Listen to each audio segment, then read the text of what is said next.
When I looked at my mother sleeping, I realized there was only one way to stop those lessons in front of the mirror. That night, the reflection of so much suffering finally shattered. And after that silence, no one ever knew what really happened to me. Good afternoon to all of you, my dear friends. What a joy to be able to chat with each one of you watching from the other side. I'm Eleanor Thompson, 76 years young, and I live in this peaceful little town called Mayfield, here in Virginia. Such a beautiful town, you know? Full of history and rolling hills as far as the eye can see, just like the sparkling eyes of my grandchildren when I tell them my stories. These days, my greatest joy is taking care of my family. I have 3 wonderful children and 7 grandchildren who are the light of my life. Every Sunday is sacred. They all come to my house, and I prepare a special meal. The table gets so full we can barely fit everything. And afterward, while the children play in the backyard, we sit on the porch, drink some coffee, and talk about life.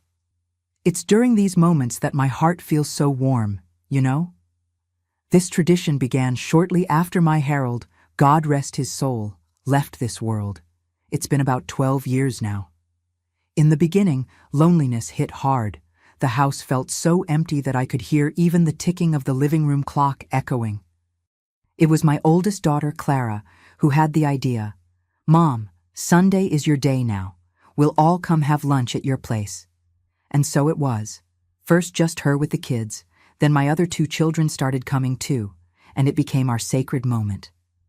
I'm sitting here in my living room, in this rocking chair that belonged to my mother-in-law. I have some crochet work on my lap, but today I've set it aside to chat with you all. The curtains are lace, made by me. The ceiling fan turns slowly, keeping away the afternoon warmth. From here, I can see the garden through the window, where I planted colorful dahlias that my youngest grandson helps me water every day. And you, my dear friends watching me now, tell me in the comments, which town are you watching from? And what time of day did you find this video? Was it early morning with coffee, after lunch, or already evening with a nice cup of tea by your side? I always read all the comments and feel so happy knowing where you're from and when you take time out of your day to listen to this grandma's stories. Let me know, okay? Let's create a chain of kindness. Today, I want to share with you a story that almost nobody knows, a story about mirrors, reflections, and how sometimes we need to break certain cycles to move forward. About how I learned the hard way that our worth isn't found in the reflection others see in us. You know, my dears, I wasn't always this grandma with the big smile on her face. There was a time when I couldn't even look in the mirror without crying. I was born in Millsville, a small town in West Virginia, about 200 miles from where I live now in Mayfield. It was a small house with whitewashed walls and a dirt floor at the end of Main Street. There was a large backyard with apple and cherry trees that my father planted when I was very little. My father, Albert Thompson, was a quiet man who worked in the coal mines and left before sunrise. He would return late in the evening, always with that golden dust stuck to his boots. My mother, Catherine Thompson, was a, how can I say this, different woman. Beautiful, very beautiful indeed, with long black hair and green eyes that looked like 2 emeralds.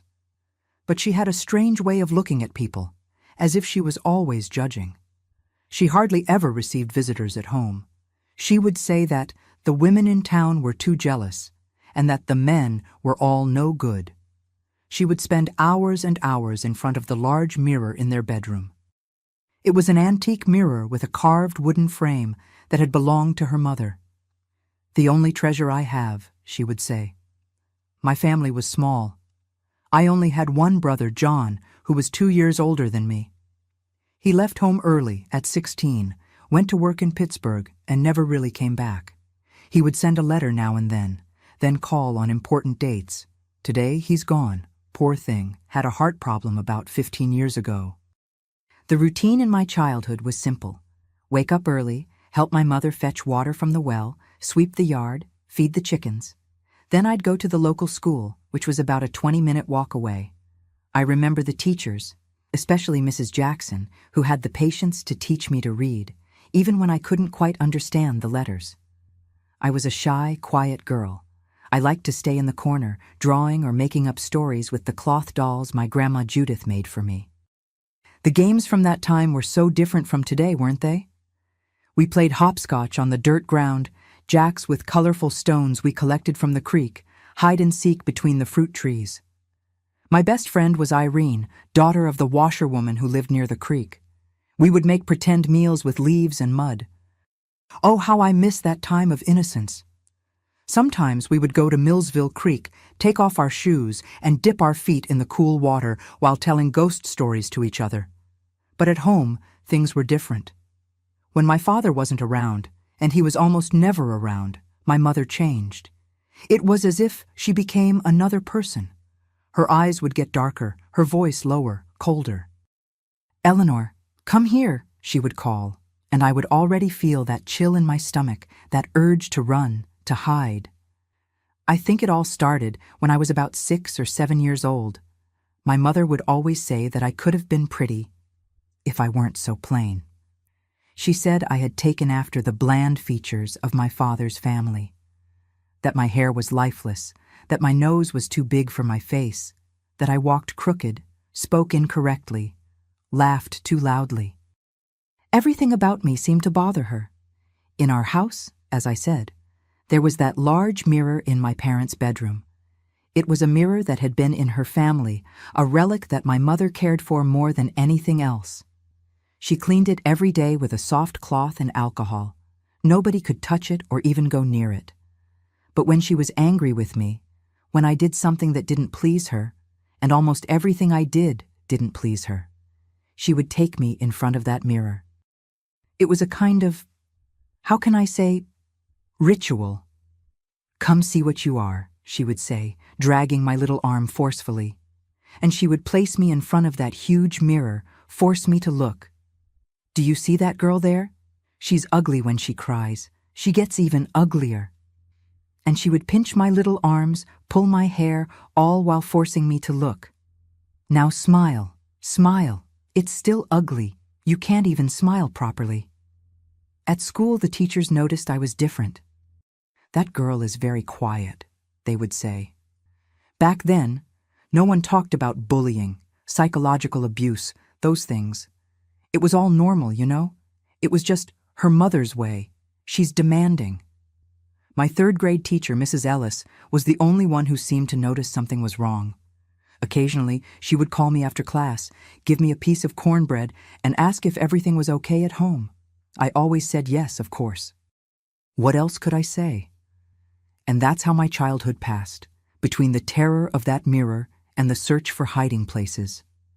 I knew every corner of the house, every place where I could stay when I heard her footsteps approaching. Under the bed, behind the apple tree, in the small cellar where they kept my father's tools. I learned to walk without making noise, to eat without making noise, to exist without making noise, until I turned 13 and things got even worse. That's when I realized I was growing, changing, and my mother noticed too. 13 is a difficult age for any girl, isn't it? The body changes, feelings get all jumbled up. In my case, it was even worse. I remember the exact day when everything started to get more intense. It was March 1962. I had just gotten my first bra, a simple thing that my Aunt Betty had given me behind my mother's back. "Every young lady needs to be prepared," she said. I kept it under my mattress, would put it on at school and take it off before coming home. But that day, I forgot to take it off. I came home distracted, thinking about the essay that Mrs. Leonard had praised in front of the whole class. It was the first time anyone had said I was good at something. I entered through the kitchen door, and there was my mother sitting at the table with that expression I knew so well. "What is that you're wearing?" she asked, her voice low, almost a whisper. I looked down and saw the bra strap showing at the collar of my uniform blouse. My heart raced. It's a bra, Mom. Aunt Betty gave it to me." I'll never forget what happened next. She got up slowly, like a mountain lion preparing to pounce, and came toward me. "So you're already wanting to become a woman? Already wanting to attract men's attention, just like that tramp of an aunt of yours?" She grabbed me by the arm and dragged me to her bedroom. The mirror seemed bigger that day. Darker, as if it knew what was going to happen. "Take off your blouse," she ordered. I was shaking so much I could barely unbutton it. "So you think you're a young lady now? That you already have a body to show off?" And she began that ritual that I knew, but in a different, more cruel way. She would turn me to one side, then the other. She would point out every flaw she found. "Look at that crooked shoulder, that small chest, that blotchy skin. Who do you think will look at you?" I felt the tears coming down, but I had already learned to cry silently, without sobbing, without making noise. "You crying makes you even uglier. You're not even good at crying." It was on that day that something changed inside me. A part of me disappeared, as if it had been torn away. And another part, a cold and hard part like stone, began to grow in its place. School, which had once been my refuge, became difficult too. The other girls started to fix themselves up, put on lipstick in secret, whisper about boys. I continued to wear the same baggy clothes, the same hair tied in a tight bun that my mother would make. "So you don't look like you're offering yourself," she would say. There was a 4th of July picnic in 1964. I was 15. Mrs. Matthews, the literature teacher, insisted that I participate in the square dance. "You're a smart girl, Eleanor. You need to socialize more with others." She even lent me a dress, red with white polka dots, that belonged to her daughter. I tried it on secretly in the school bathroom. It was the first time I had worn something colorful, something pretty. I looked in the small bathroom mirror and for a second didn't recognize the girl who was there. She seemed normal, like the others. On the day of the picnic, I snuck out of the house. I said I was going to do a project at the library. My mother was busy with her own things, hardly paid attention. I went to school, changed clothes in the bathroom, and for a few hours, I was just a girl like any other. I danced, laughed, even ate a piece of corn cake. A boy, Christian, the pharmacist's son, even asked me to dance to a slower song. It was magical. For those few hours, I forgot everything. Forgot about the mirror, forgot about my mother's words, forgot even who I was. But the magic ended quickly. When I got home, already getting dark, my mother was at the door. Someone had seen me at the picnic and told her, "So this is how you do schoolwork? Showing yourself off to boys like some cheap girl?" This time, the mirror session was the worst of all. She tore the dress that the teacher had lent me. "Now you'll have to explain to your teacher what kind of tramp she's raising." Then she took a pair of scissors and cut my hair unevenly in yanks. "Now you'll learn not to show off." That night, lying in bed, looking at the ceiling, with my hair ruined and my heart broken, something happened inside me. A small voice, deep down, began to speak. "This cannot go on forever," the voice said. "One day, this will end." My father, when he found out what had happened, just lowered his head. "Your mother only wants the best for you," he mumbled, without looking me in the eyes. It was the last time I asked him for help. I realized I was alone. The next 2 years were a silent hell. The mirror sessions happened almost every week. Any excuse would do: a low grade at school, a look that she interpreted as insolent, a laugh that she thought was vulgar. I didn't even fight anymore. I would just stand there, staring at the reflection in the mirror, that girl I didn't recognize, with empty eyes and skin marked by pinches. My social life was non-existent. I had no friends, didn't go anywhere except school and church, always under my mother's watchful eye. The neighbors would comment, "Mrs. Thompson's daughter is so strange, so quiet. Poor thing, so plain." Her words had become truth. I was exactly what she said I was. I had a small notebook hidden inside the mattress where I wrote sad poems, dreams of escape, drawings of places far from there. It was the only place where I truly existed. When I turned 17, something happened that changed everything. Christian, The same boy from the 4th of July picnic 2 years earlier began to wait for me at the school exit. He had moved away with his family for a while, but now he was back. "I thought about you all this time," he said, with a shy smile. "That girl in the red dress." We began to meet secretly at the town library. It was a safe place. My mother would never go to a library. We would talk about books, about dreams. He wanted to be a doctor. He said I was intelligent, that I should go to college too. For a few afternoons, in that quiet corner between the dusty bookshelves, I dreamed of a different future. Until one day she found out. She found a note from him in the pocket of my skirt. "Meet you tomorrow at the usual place. Can't wait to see you smile again." See. What happened that night was the beginning of the end. She dragged me to the bedroom, in front of the mirror, as always. But this time, her words were different. More venomous. "Do you really think he likes you? That anyone could like you? He only wants one thing, and when he gets it, he'll throw you away like the trash you are." And then she said the words that broke something inside me. "You're just like me. You'll end up like me. One day you'll look in the mirror and see only a bitter old woman that nobody ever truly loved." It was at that moment, looking into her eyes through the reflection, that I realized she didn't hate me because I was ugly or awkward. She hated me because I had what she didn't have, a chance to be different, to escape that cycle. And she couldn't bear that.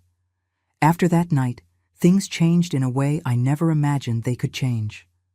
My mother, as if she had realized she was losing control over me, became even more vigilant. She wouldn't let me leave the house except to go to school, and even then, she started taking me and picking me up every day.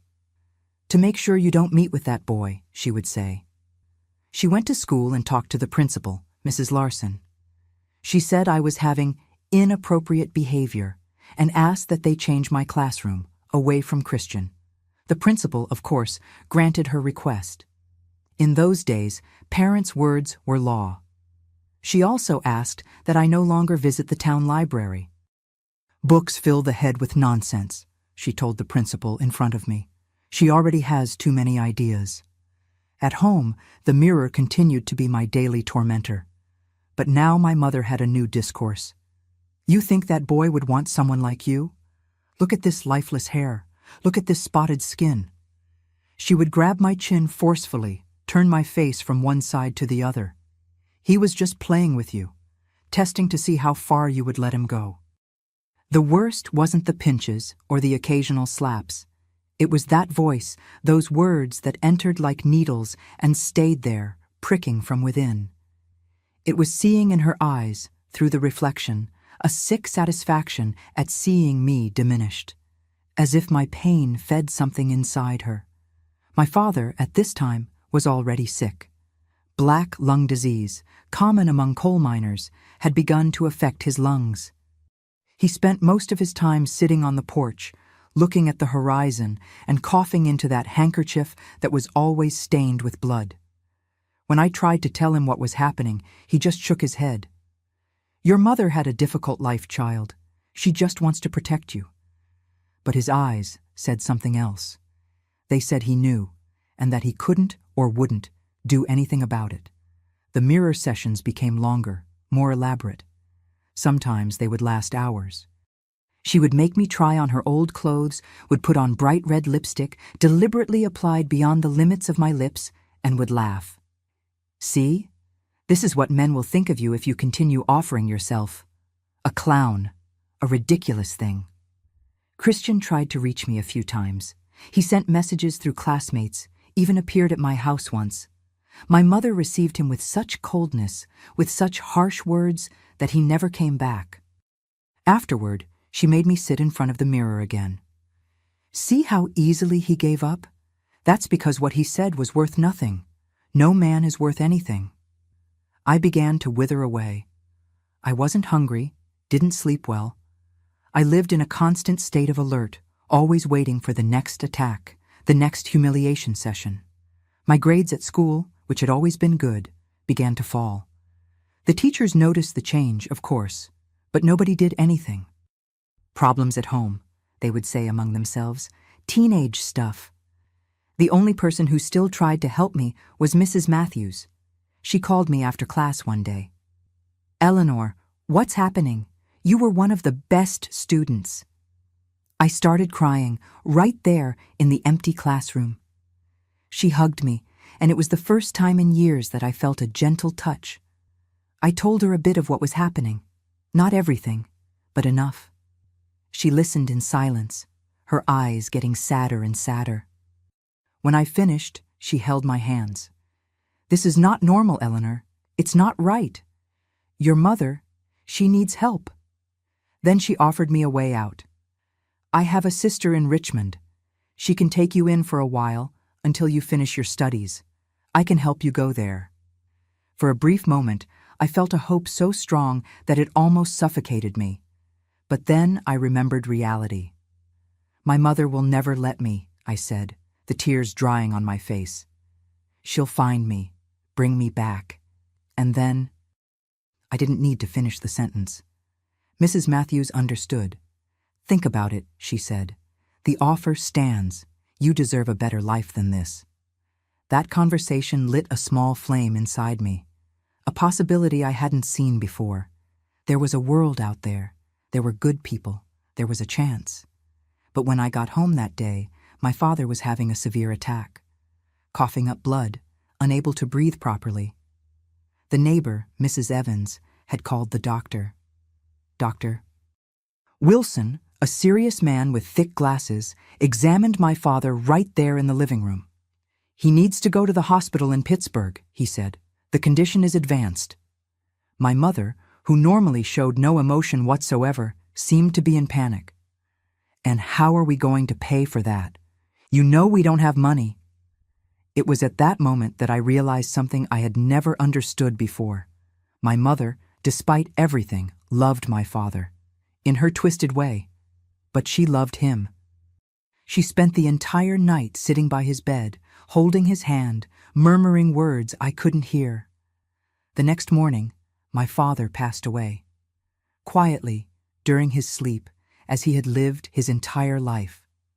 I was in the kitchen preparing some tea when I heard my mother's scream. A scream that didn't seem human, that seemed to come from the depths of the earth. The funeral was simple. A few neighbors, the local pastor, some colleagues from the mine. My mother remained silent the whole time, dry eyes, her face like a mask. My brother John couldn't come or didn't want to, I never knew for sure. When we returned home, I thought things would get even worse, that my mother would take out on me all the pain she was feeling.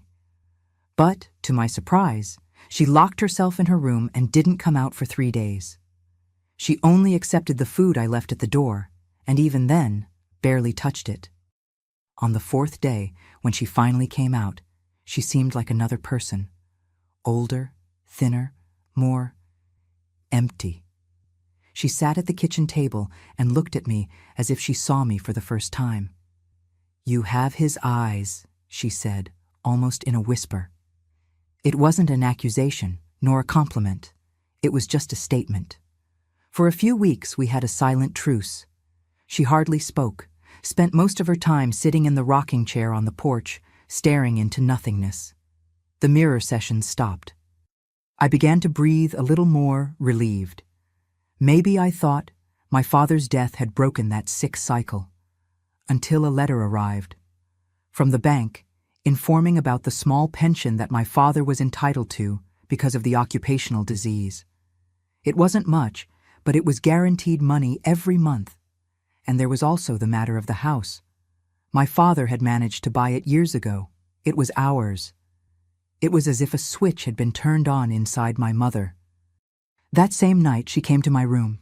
She was wearing a dress I had never seen, a beautiful dress, deep blue. She had put on lipstick, combed her hair. She seemed almost happy. "Come with me," she said, in an almost gentle tone.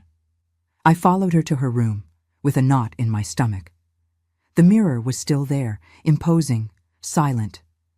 "You know," she began, as she looked at herself in the mirror, fixing her hair, "I was very beautiful when I met your father. All the young men in town wanted me." She smiled at her own reflection, a smile she never directed at me. But I chose your father because I thought he had a future, that he would take me away from here, take me to the city. She turned to me, and that smile disappeared. It was the biggest mistake of my life. That's when she said the words that changed everything. Now that your father is gone, I'm going to start over. I'm going to sell this house, take the pension money, and leave this place. I always wanted to live in Pittsburgh. She approached, touched my face in a way that seemed almost affectionate, but her eyes were cold. And you, my daughter, will stay with your Aunt Betty. I've already talked to her.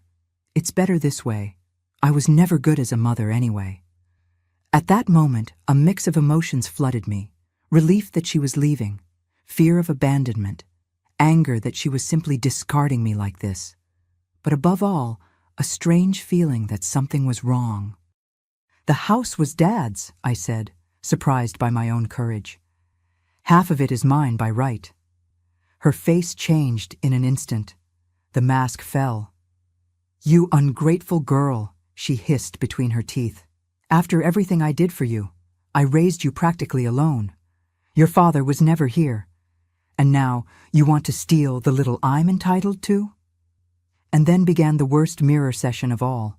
She dragged me in front of it, as so many times before. But this time there was something different in her eyes.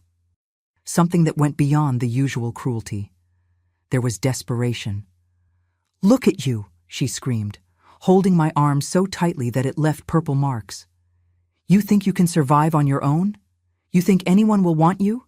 You are nothing without me. Nothing! And as she screamed, something happened. In the reflection, I saw not just her and me. I saw 3 generations of women trapped in the same cycle. I saw my grandmother, whom I never knew, but whom my mother always described as a hard woman.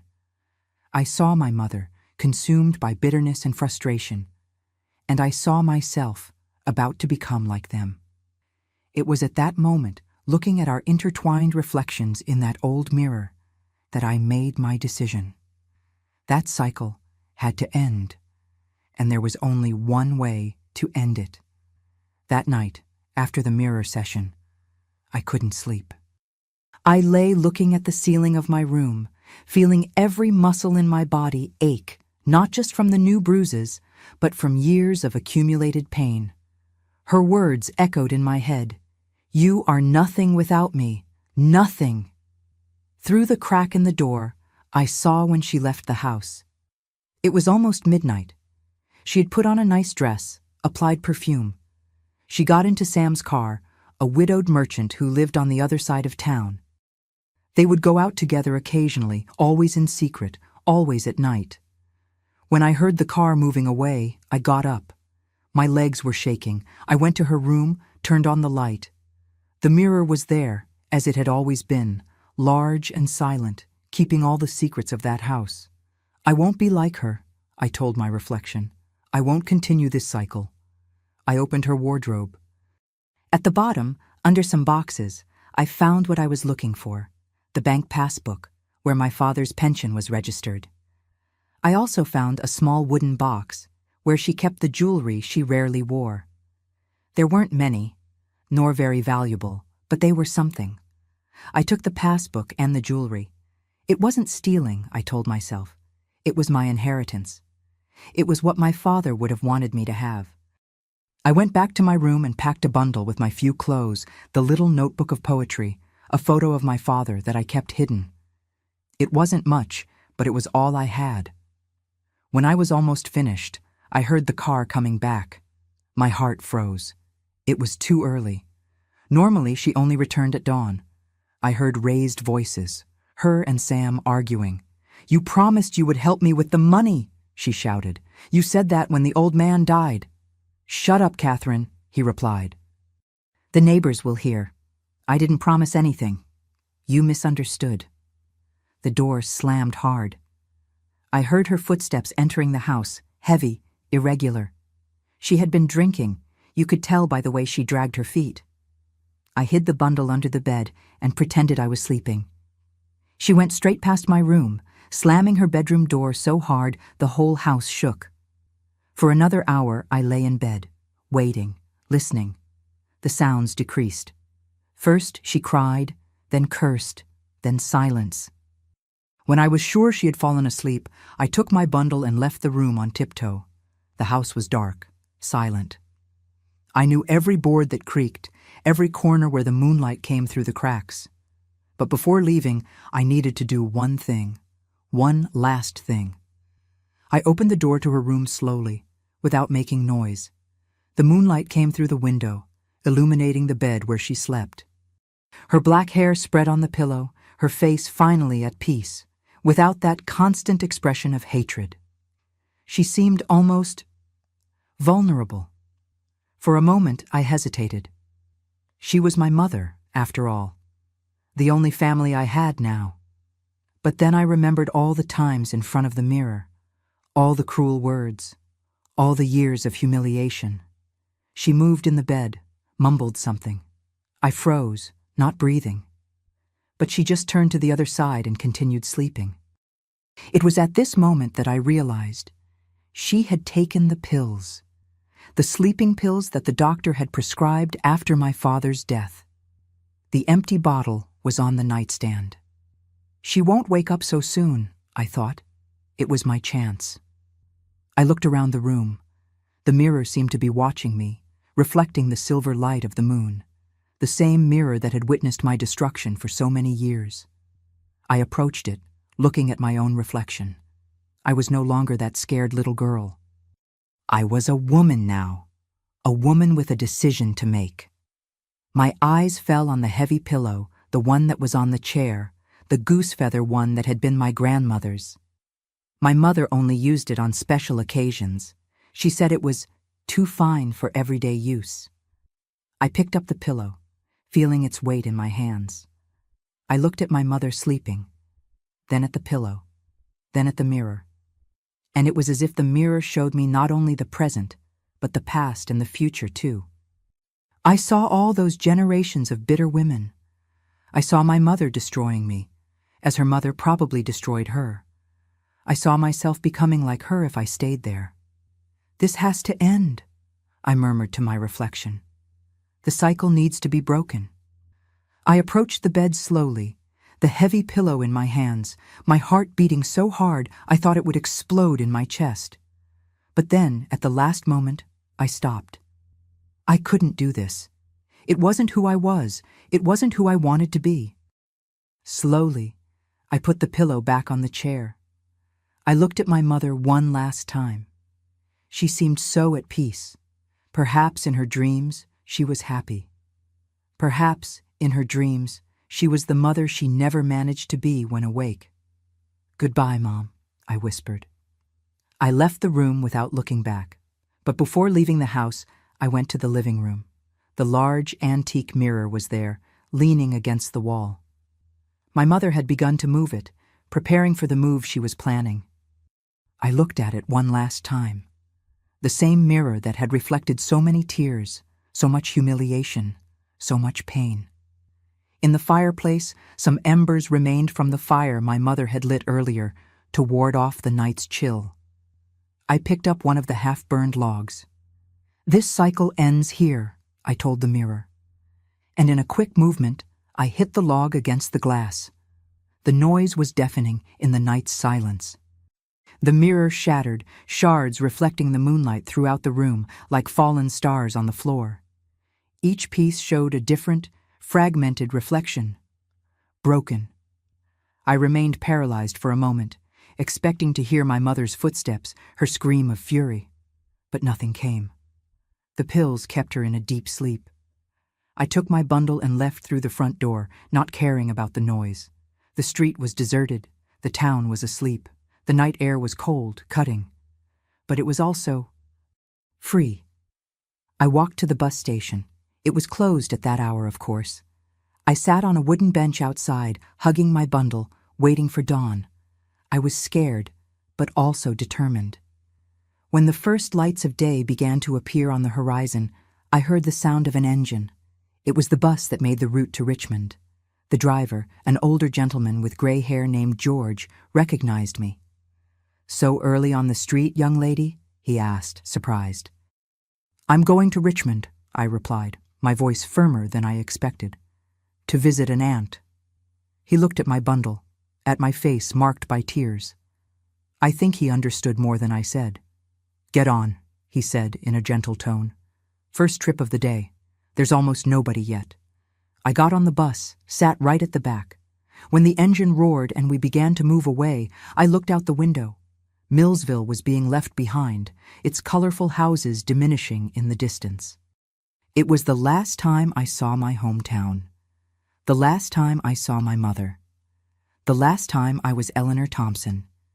Because on that bus, that morning, I decided I would be born again. I would be another person. I would start a new life, without mirrors that could break my soul. The bus followed the dirt road, bumping, raising dust.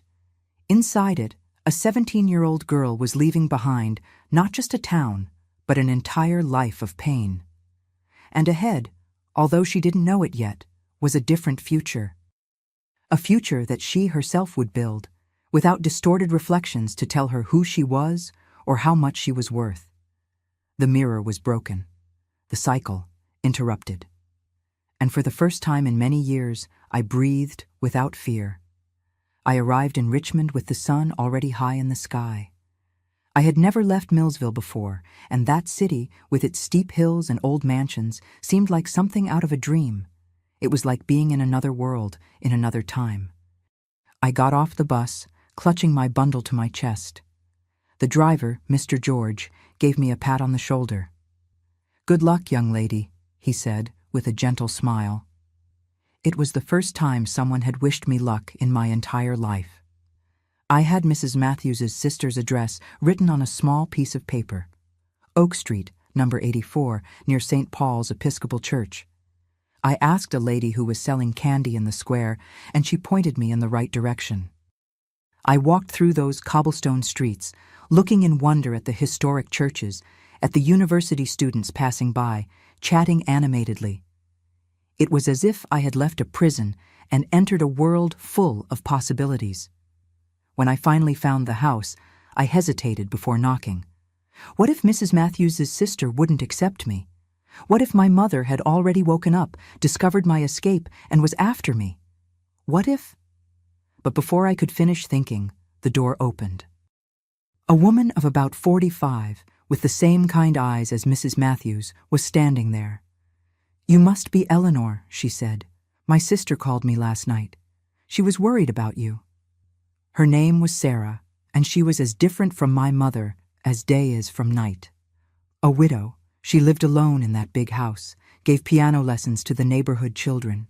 She welcomed me as if she had been expecting me for a long time, as if I were a dear niece coming to spend the holidays.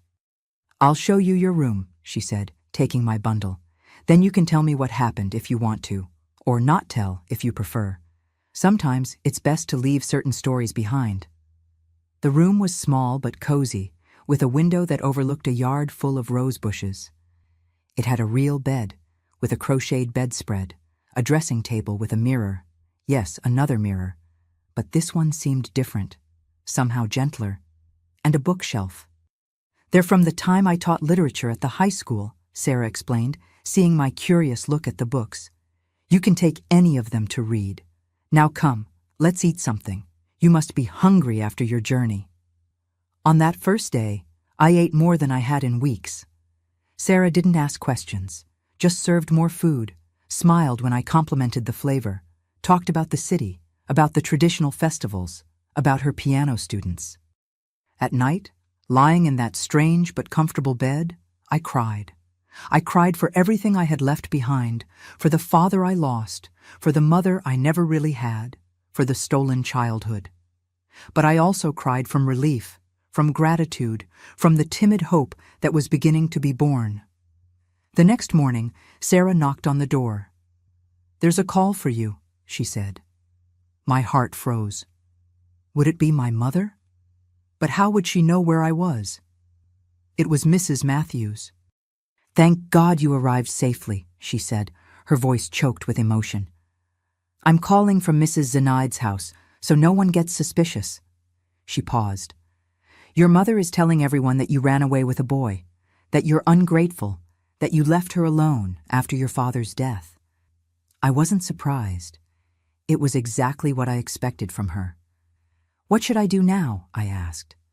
"Stay there," replied the teacher firmly.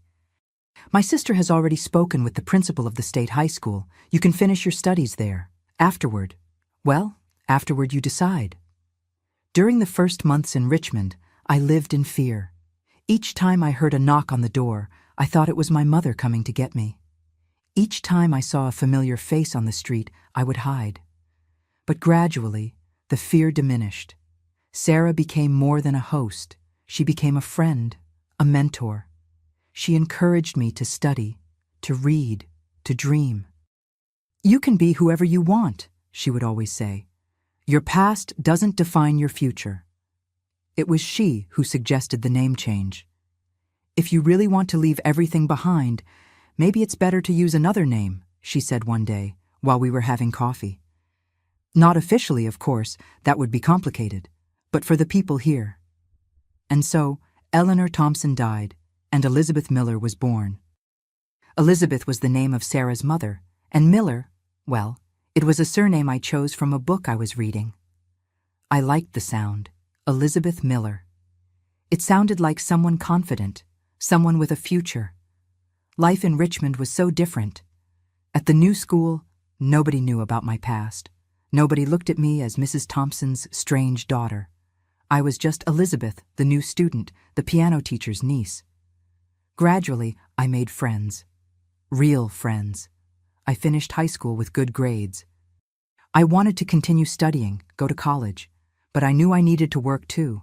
My father's pension and the few pieces of jewelry I brought wouldn't last forever. I got a job at the town library. It was a quiet job, surrounded by books, perfect for me. And it was there, among the bookshelves, that I met Harold. He was an engineering student at the university, always came to the library to study. Tall, with glasses, always carrying a pile of books larger than he could carry.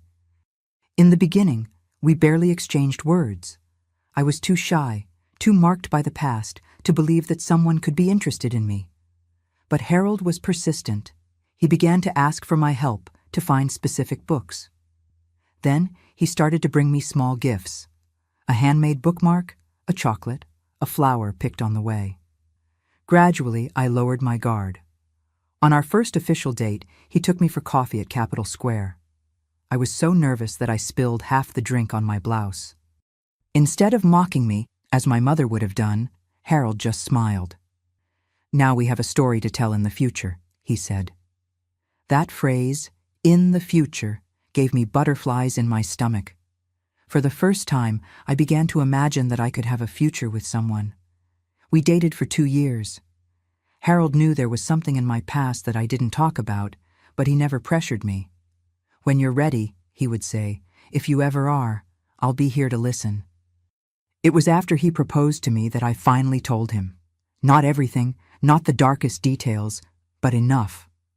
I told him about the abusive mother, about the escape, about the change of identity. He listened in silence, holding my hands. When I finished, I expected to see pity, or worse, rejection in his eyes. "Elizabeth," he said, using the name I had chosen, "you are the strongest person I've ever met, and I love you even more for everything you've overcome to become who you are today." We got married in a simple ceremony in Sarah's house garden. Mrs. Matthews came from Millsville for the wedding, bringing news. My mother had sold the house and moved to Pittsburgh, as she had planned. No one knew for sure what had happened to me. Some said I had run away with a boyfriend, others that I had gone to work in New York. My mother wouldn't talk about it. It was a relief to know that she wasn't looking for me anymore, that I was truly free. Harold graduated in engineering and received a job offer in Mayfield, another historic town in Virginia, about 200 miles from Richmond. We decided to accept. It was the chance to start our life together, far from any ghost of the past. We arrived in Mayfield in 1971. I was 22 years old and pregnant with our first child. The town welcomed us with open arms. It was smaller than Richmond, somehow cozier. The people were friendly, curious about the newcomers, but never invasive. We rented a small house on Main Street, near the center. Harold worked at the engineering company. I took care of the house and studied at night. I had decided to take the teaching course, wanted to be a teacher like Mrs. Matthews, wanted to make a difference in other children's lives as she had made in mine. Our first child, Gabriel, was born in January 1972. When I placed him in my arms for the first time, I made a silent promise. You will never know the kind of pain I knew. You will grow up knowing that you are loved exactly as you are. It was a challenge at first, being a mother without having had a positive example. Sometimes I caught myself repeating phrases from my mother, using that tone of voice that had hurt me so much. In those moments, I would stop, take a deep breath, and consciously choose another path. Harold was a wonderful father, patient, present, loving. He showed me that raising children with love wasn't difficult, just give what we hadn't received. 2 years later, our daughter came, Clara, yes, the same one, who now organizes our Sunday lunches. And 3 years after that, our youngest, Thomas. Our family was complete. Life wasn't always easy, of course. We had financial difficulties, especially when Harold lost his job at the engineering firm during the crisis of the 80s. There were illnesses, misunderstandings, all the normal challenges of any family. But we faced everything together with the certainty that the love we had built was stronger than any problem. I graduated from teaching and began to teach at the town school. I loved my work. Each time I saw a shy, withdrawn child with that look I knew so well, the look of someone who suffers in silence, I made a point of giving special attention. I couldn't save them all, but I could make a difference for some, as Mrs. Matthews had done for me. The years passed. Our children grew up, went to college, built their own lives. Gabriel became a doctor, Clara a lawyer, Thomas followed in his father's footsteps and became an engineer. They all got married, all gave us grandchildren. I never went back to Millsville, never saw my mother again. Years later, I heard through a letter from Mrs. Matthews that she had passed away. It was strange to receive the news. I didn't feel sadness or anger, just an emptiness, a certain relief. The cycle had really ended. Harold and I grew old together in Mayfield. He left us 12 years ago, as I've already told you, leaving a huge void, but also a legacy of love that sustains me to this day. And as for the mirror? Well, it took a long time until I could look at any mirror without feeling that chill in my stomach, that echo of cruel words. But gradually, with the help of Harold's love, my children's smiles, the affection of my friends, I learned to see in the reflection not what my mother saw, but who I really was. Today, when I look in the mirror, I see a 76-year-old lady with wrinkles that tell stories of laughter and some tears, with white hair that has witnessed so many lives touched. I see someone who broke a cycle of pain and built, in its place, a cycle of love that continues through the children, the grandchildren, and who knows, one day, the great-grandchildren. And you know what's most incredible? No one ever knew. For everyone in Mayfield, I'm just Elizabeth Miller, the retired teacher, Harold the engineer's widow, the mother of Dr. Gabriel, lawyer Clara, and engineer Thomas. No one knows about the scared girl from Millsville, the torture sessions in front of the mirror, the night I ran away, leaving behind not just a house, but an entire identity. You are the first to know this story, and I tell this not to seek pity, nor to boast of my strength, but because I know there are many Eleanors out there, trapped in their own mirrors of pain. And I want them to know that it's possible to break the mirror. It's possible to start over.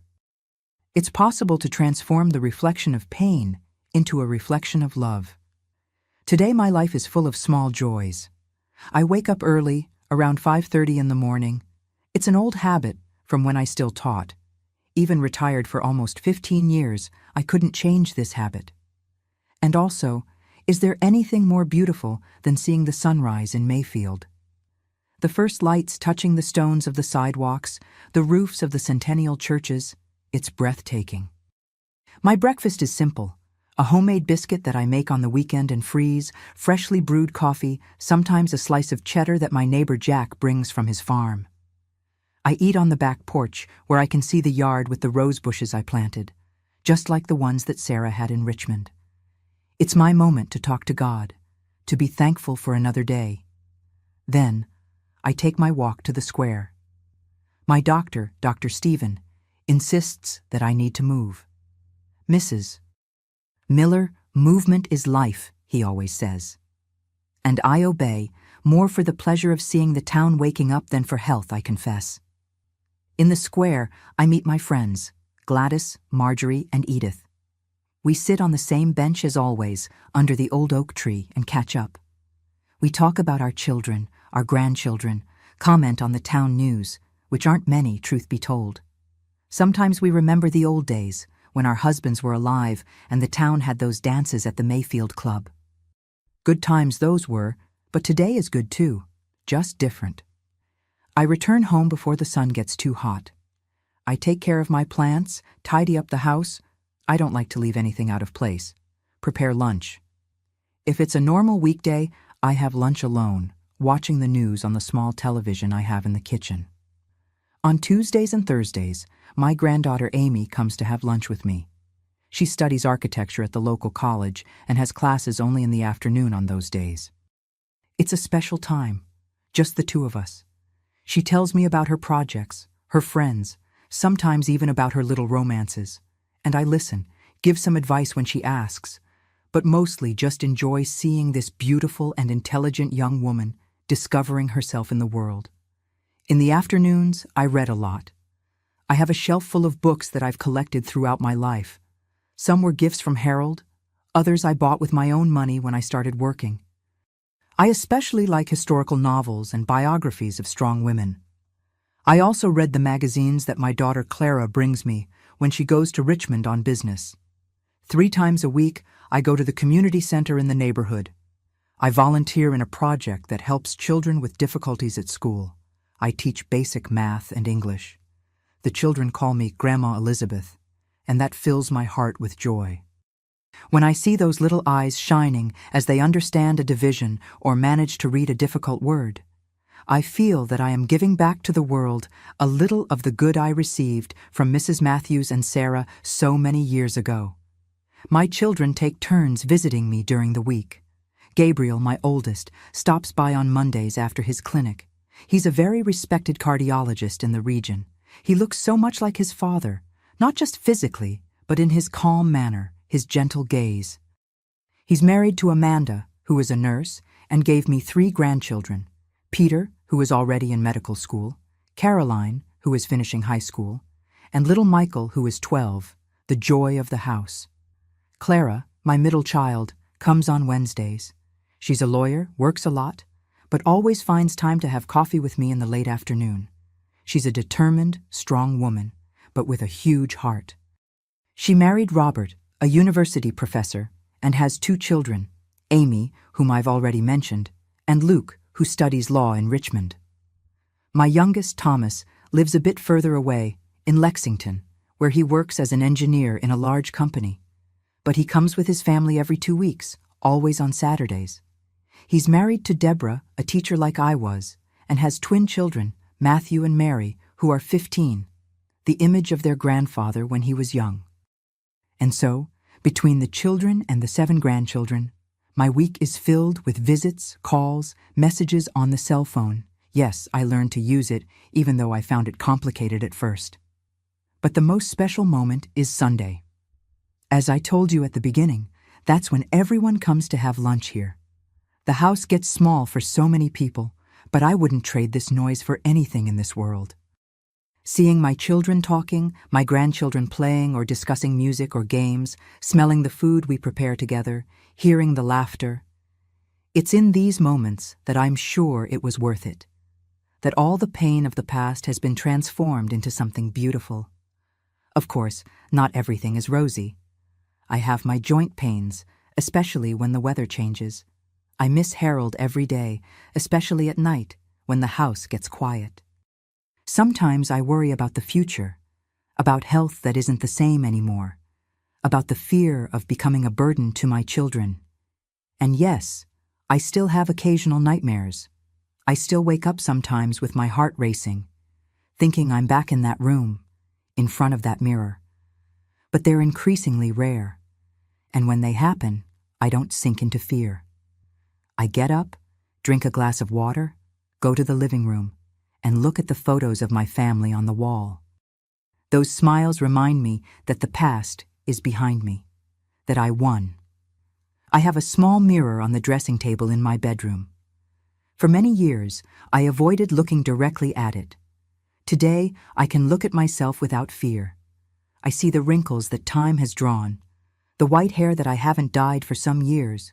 Why try to fool time, right? The eyes that don't see as well as before. But I also see a woman who survived, who transformed her pain into love, who broke a cycle. This is who I am today, in Mayfield, my home for over 50 years. The same town that welcomed me when I arrived young, scared, pregnant, and full of dreams. The town where I raised my children, where I buried my husband, where I hope, when my time comes, to rest as well. And you know what's most beautiful? The certainty that I will leave a legacy of love, that my children, my grandchildren, and perhaps one day my great-grandchildren will not carry the weight that I carried, that they will look at their reflections and see beauty, strength, and infinite possibilities. Because that's what I learned after everything. What we see in the mirror is not just our image reflected. It's the reflection of all the words we've internalized, of all the love or lack of it we've received, of all the choices we've made. And I chose love. Every day, even in the most difficult ones, I choose love. My dear ones, if you're going through something similar to what I went through, if you're trapped in a cycle of pain as I was, I want you to know one thing. You don't need to carry this weight forever. That mirror that shows your flaws, that reflects only your failures and imperfections, be it real or metaphorical, can be broken. It's not easy, I know. When we live so long, hearing that we are not enough, that we are ugly, useless, or unworthy of love, we end up believing it. These words become our inner voice, follow us like a shadow, shape the way we see ourselves. But I can tell you, from my 76 years, that distorted reflection is not the truth about you, just as it wasn't the truth about me. Breaking the cycle of abuse is like breaking a mirror. Scary at the moment, it may seem like it will bring bad luck, but it's actually liberating. When I broke that mirror that night, so many years ago, it wasn't just the glass that I shattered. It was an invisible prison that kept me tied to the past, to the cruel words, to the pain.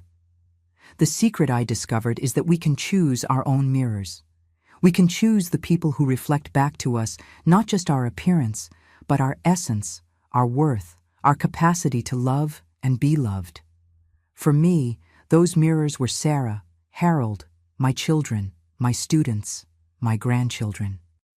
People who showed me a version of myself that I didn't even know existed. A strong, worthy version, capable of giving and receiving love without conditions. When I left my mother in Millsville behind, I thought I was just running away. Today I understand that I was walking toward myself, the person I really was, underneath all those layers of fear and shame. I see so many people repeating the same painful cycles that their parents and grandparents lived. Children raised with harsh words who grow up to use those same words with their own children. It's like a curse passed from generation to generation. But this chain can be broken. I broke mine. If you live in an abusive relationship, be it with mother, father, husband, wife, anyone, know that you deserve more. That there is a world beyond those four walls. That there are people willing to help, to show a truer and kinder reflection of who you are. I remember every word my mother said in front of that mirror. every criticism, every humiliation. But today, those words have lost their power, because I learned that our beauty is not in what others see, but in the love we can give. And in that, my dears, I am rich. I am the richest woman I know. I could have become like her. I could have repeated the cycle, treated my children as I was treated. But I chose another path. And every day that I see my children treating their own children with kindness and respect, I know I made the right choice. Life is like a mirror, you know? It reflects back what we put into it. If we put in love, we receive love. If we put in fear, we receive fear. I chose to put in love, even when all I knew was fear. Today, I am thankful for everything. Yes, even for the difficult moments, because they made me who I am. They taught me to value the small joys, a grandchild's smile, the warmth of the sun on the porch in the morning, a cup of coffee with a friend. They taught me to recognize abuse and to move away from it. They taught me that we are stronger than we imagine. If today I could speak to that scared girl in front of the mirror, I would say, "Hold on tight, my child. One day you will look at yourself and like what you see. One day you will be loved exactly as you deserve. One day this nightmare will end, and you will build a life so full of love that you'll hardly believe it." And to you, my dear ones who are watching me, I ask from the bottom of my heart, subscribe to this channel and hit the notification bell. Each subscription is like an extended hand to other people who are going through what I went through. It's a way of saying, you are not alone. There is hope. Each time you share these stories, you are helping to break a cycle of pain somewhere. And also tell me here in the comments, where are you watching from today? I'd love to know which corner of the country or the world you're connecting from. And if my story touched your heart, type the word reflection so I know you watched until the end, that you heard my complete story, and that perhaps, just perhaps, this has lit a spark of courage inside you. Do this now.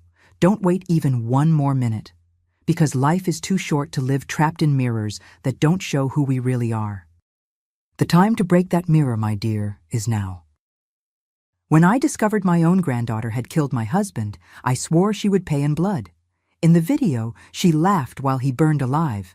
The justice system failed, but these grandmothers' hands did not. Hello, my dear friends. How are you all doing today? I hope you're well and comfortable there on the other side of the screen. My name is Dorothy Williams. I'm 76 years old and have lived quite a life. And today I want to share with you a story I never thought would be mine. A story about love, loss, and difficult decisions we make when the world turns its back on us. Here where I am now, the days are all the same. I wake up early, make my bed carefully, and give thanks for another day, even with the limitations. I have my reading corner near the small window, where light timidly enters for a few hours. My companions here are the books I receive from the library and conversations with other ladies who, like me, carry heavy stories in their hearts. Conversation has become my favorite pastime these past years.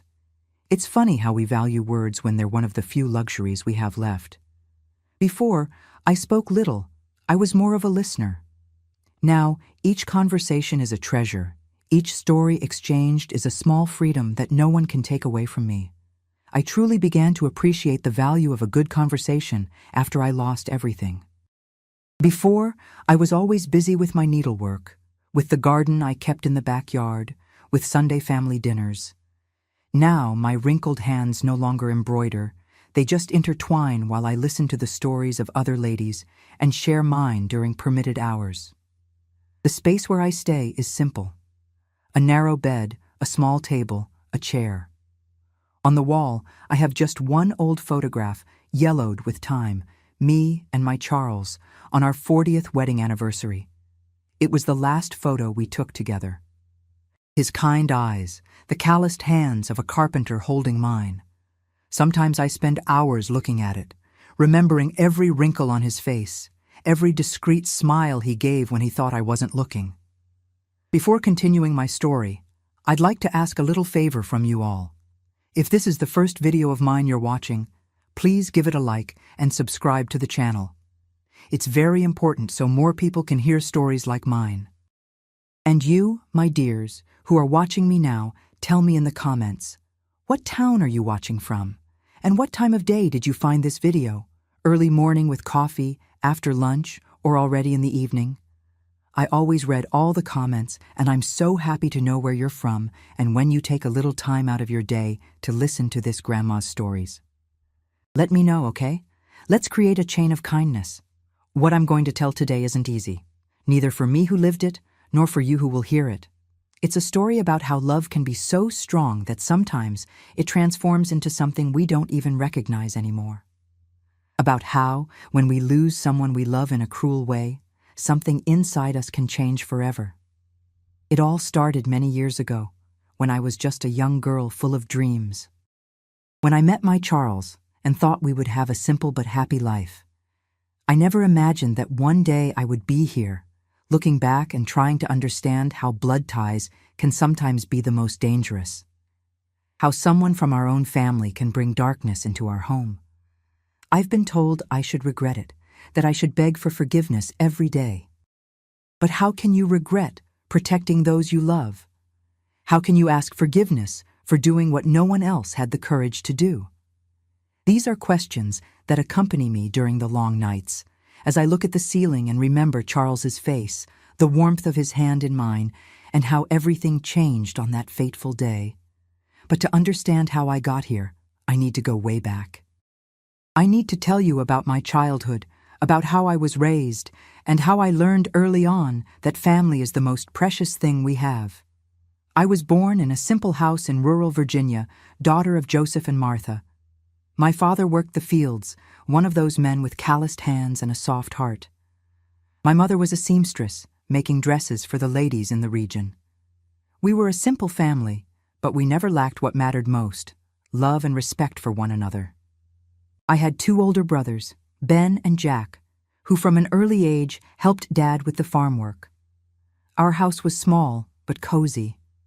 The wooden floor that Mama swept every day with a straw broom. The walls that Daddy would reinforce before each storm season. The wood stove that warmed the house on cold mornings and gave off that fresh coffee smell I still feel in my memories. The big backyard where Mama grew herbs for tea and spices for cooking. That's where I played with my cloth doll, made by my mother's skilled hands. Life was simple, but it had its own beauty. We woke up with the rooster's crow even before the sun rose. Mama was already up, preparing coffee for Daddy to take to the fields. After he left, we helped with household chores, sweeping the house, washing dishes, feeding the chickens. Only then could we play a little, before going to the rural school, which was a half-hour walk from our house. At school, I was diligent. I loved reading, even with few books available. The teacher, Miss Eleanor, said I had a good head for studies. But studying beyond 4th grade was a luxury that a farmer's daughter couldn't afford back then. So I learned the basics, reading, writing, and arithmetic. The rest of my education came from life and the teachings of my elders. My best friend was Izzy, the neighbor's daughter. We spent hours playing house, with dolls, singing in circles. On hot summer afternoons, we'd go to the small creek that ran through her father's land and dip our feet in the water, talking about what our future would be like. We dreamed of marrying good men like our fathers, having healthy children, a clean and tidy house. Simple dreams from simple girls. On Sundays, the whole family would dress up for church. Mama would put on her only good dress, the one she kept in a box with mint leaves to keep the moths away. Daddy would apply his only cologne, a gift from my godfather. We children would wear the clean clothes Mama set aside especially for that day. After the service, families would gather in the churchyard to talk, exchange news, arrange work bees. It was on one of those Sundays that I saw Charles for the first time. He had come with his family, who lived on the other side of town. He was a quiet boy, with a gentle gaze, but firm hands that already knew work from an early age. His father was a carpenter, and Charles was learning the trade, creating pieces that people said were so beautiful they looked drawn, not carved in wood. When our eyes met, I felt a warmth in my chest that I had never felt before. I was 15 at the time, and he was 17. Life on the farm taught me a lot about nature, about the cycle of things. I saw the sunrise and sunset every day. I watched plants grow from planting to harvest. I learned to respect this natural cycle, to understand that everything has its time. But I also learned that sometimes nature can be cruel. Storms that destroyed crops, droughts that killed animals, diseases that took loved ones.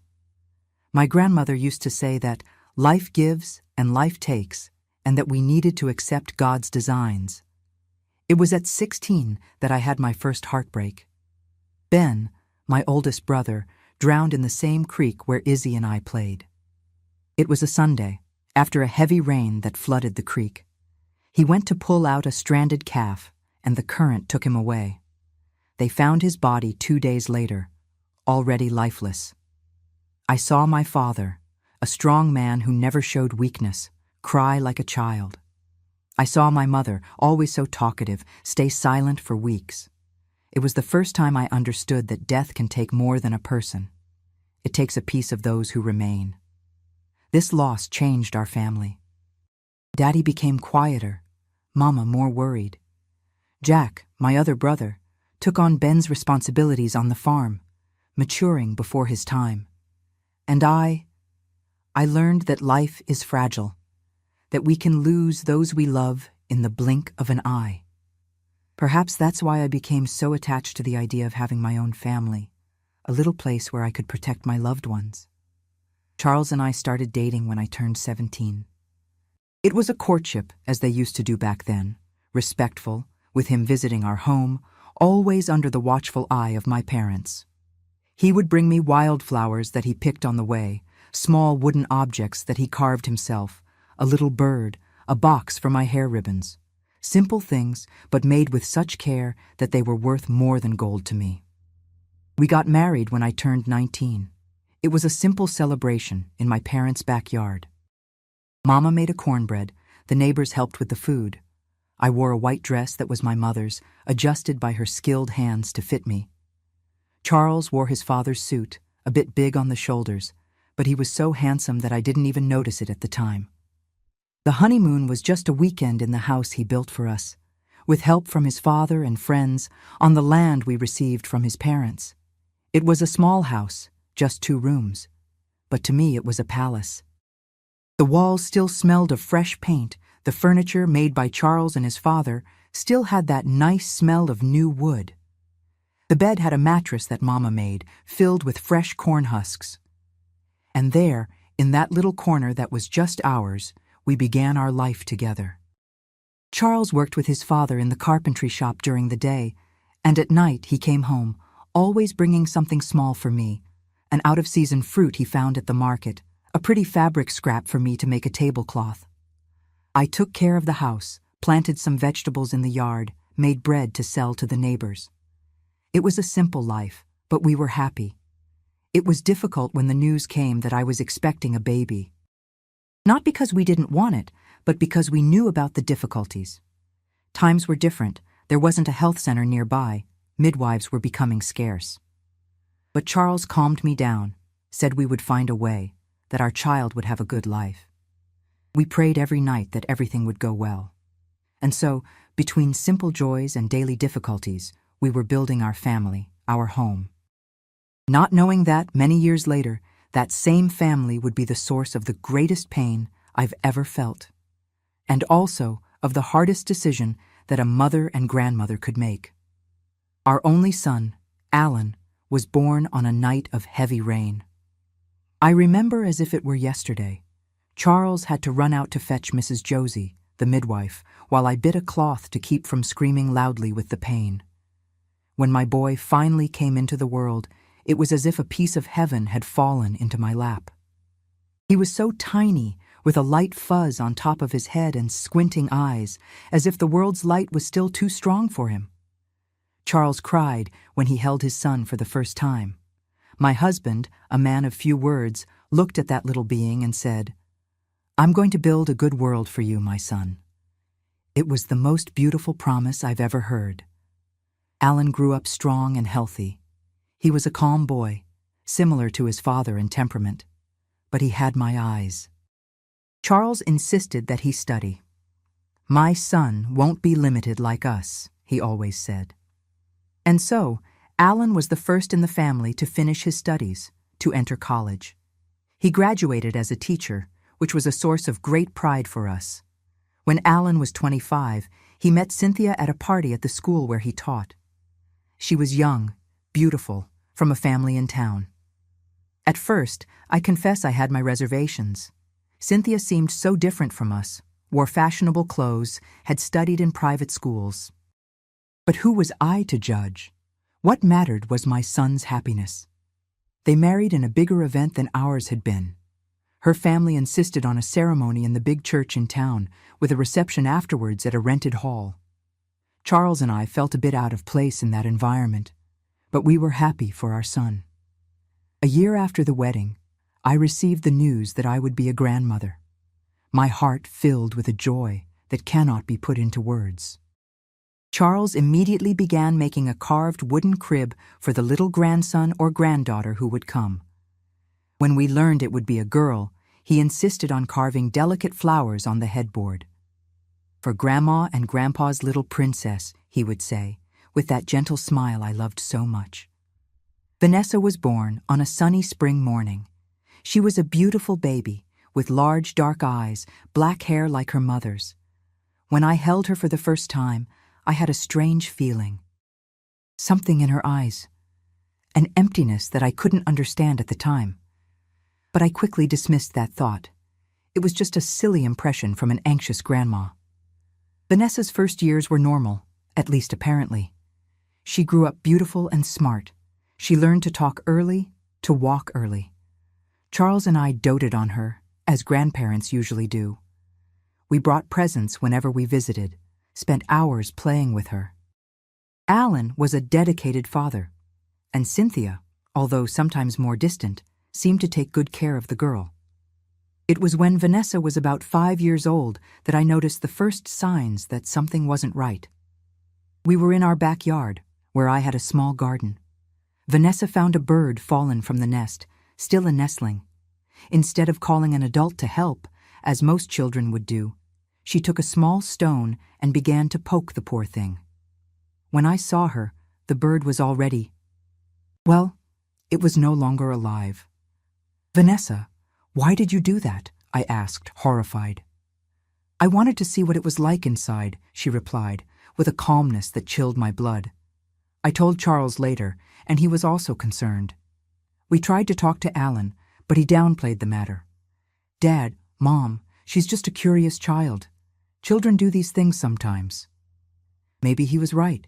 Maybe we were overreacting. But the incidents continued. One day, I found Vanessa in the guest room, where we kept some old mementos.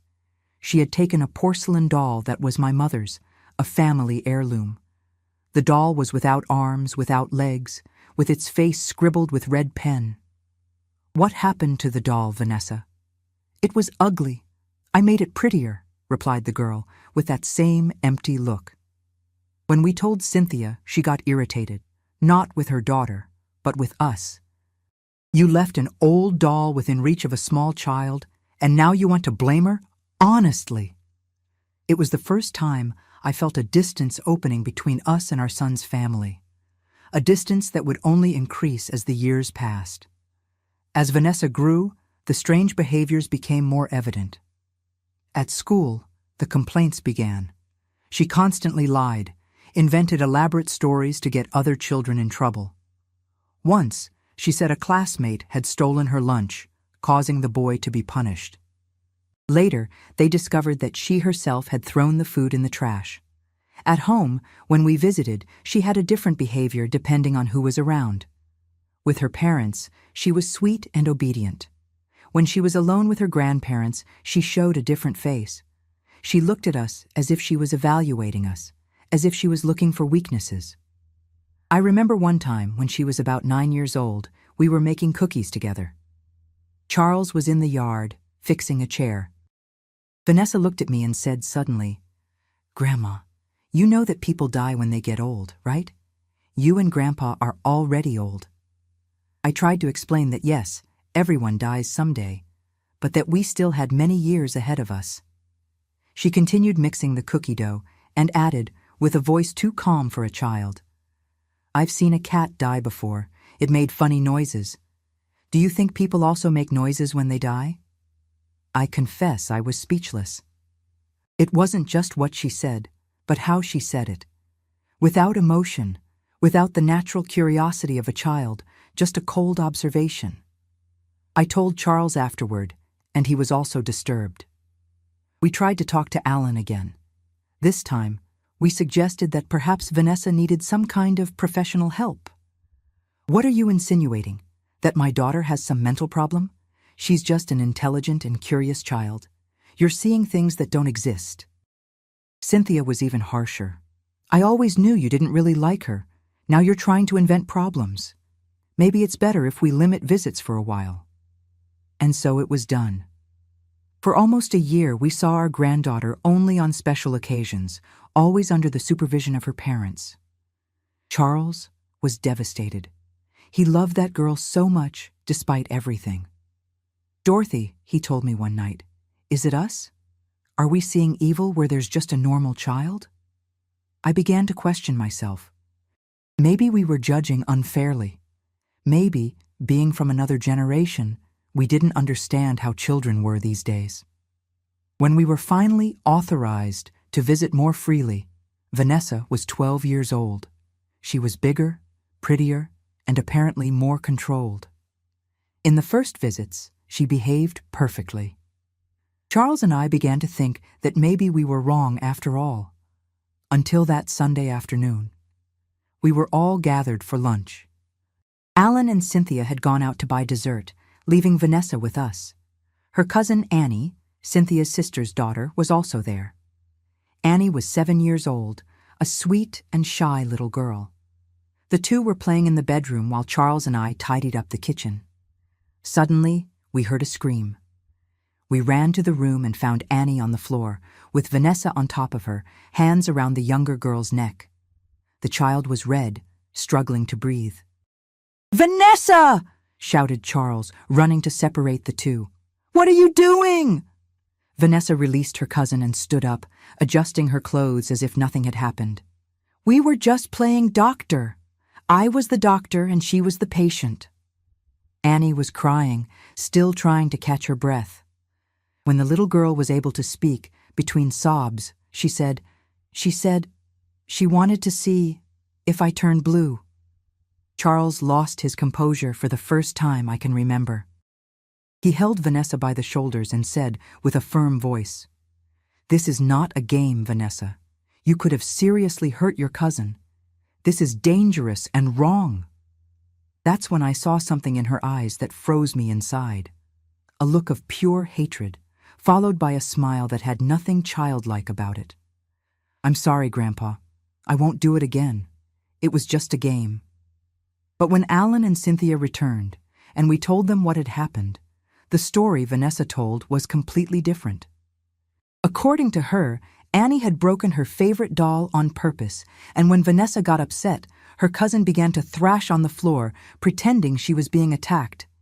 Vanessa said she was only trying to calm her cousin down, and to our horror, Annie, perhaps out of fear, confirmed Vanessa's version.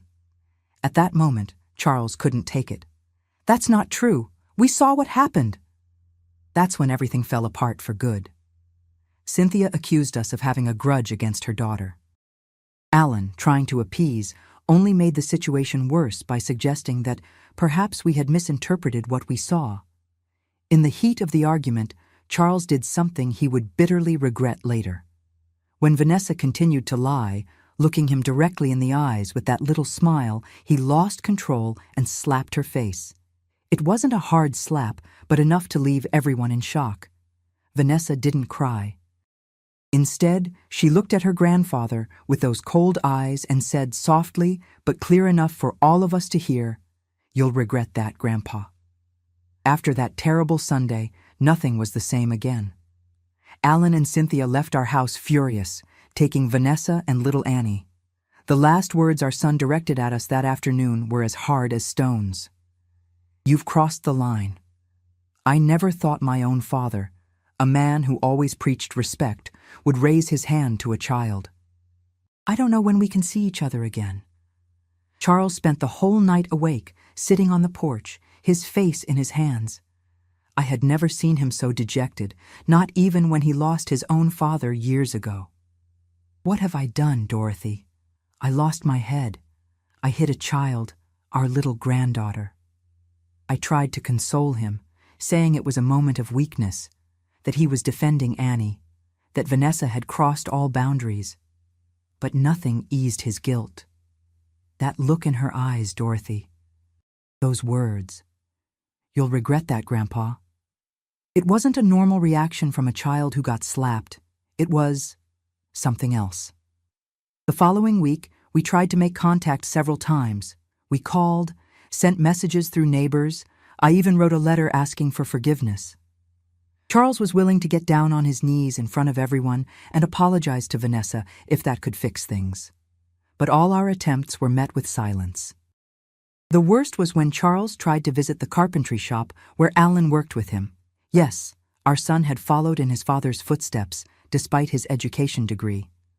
When he arrived there, Charles's business partner said that Alan had asked him to let Charles know that he didn't want to see him, that it was better to give it time. That broke my husband inside. The carpentry shop was his pride, the place where father and son shared not just work, but also dreams and plans. It was the legacy that Charles was building to leave for Alan, and now it was becoming another symbol of the abyss growing between us. Weeks passed, then months. We tried to stay in touch with mutual friends and neighbors just to know how the family was doing. That's how we discovered that Vanessa had been transferred to another school. Adaptation problems was what they said. At the new school, she quickly became an exemplary student, involved in extracurricular activities, beloved by teachers. "See, it was you who were wrong about her," a well-meaning neighbor told us, not knowing how much those words hurt. After 6 months without contact, we received a call from Alan. His voice was different, more contained. "Dad, Mom, Vanessa asked to talk to you. She said she misses her grandparents, that she wants to make peace." Charles's heart almost leaped out of his chest. He believed that this was the chance to rebuild the family, to correct his mistake. We immediately agreed to have them over for Sunday lunch, like in the old days. I spent the entire week preparing everyone's favorite dishes. Charles cleaned the house from top to bottom, fixed up the garden, even repaired the rocking chair on the porch that Alan had liked since he was a child. We were as nervous as teenagers on a first date. When they arrived, Vanessa ran to hug her grandfather. "I'm sorry, Grandpa. I lost my temper that day, too. I love you so much." Charles couldn't hold back the tears. He hugged his granddaughter tightly, murmuring words of apology.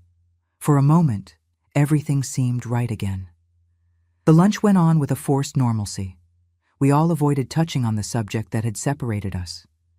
We talked about work, the weather, the news. Vanessa was particularly adorable, helping to serve the table, asking to hear old stories from when her father was a child. After dessert, when we were having coffee on the porch, Vanessa asked to show her grandfather a school project. Charles, happy with the apparent reconciliation, followed her to the guest room where she had left her backpack. I stayed in the kitchen, talking with Alan and Cynthia. That's when I heard a noise coming from the room. It wasn't loud, but there was something wrong with it. I excused myself and went to check. Upon entering the room, I found Charles sitting on the bed, as pale as a sheet. Vanessa was standing in front of him, that same cold smile on her lips. On the bed, there were some photos.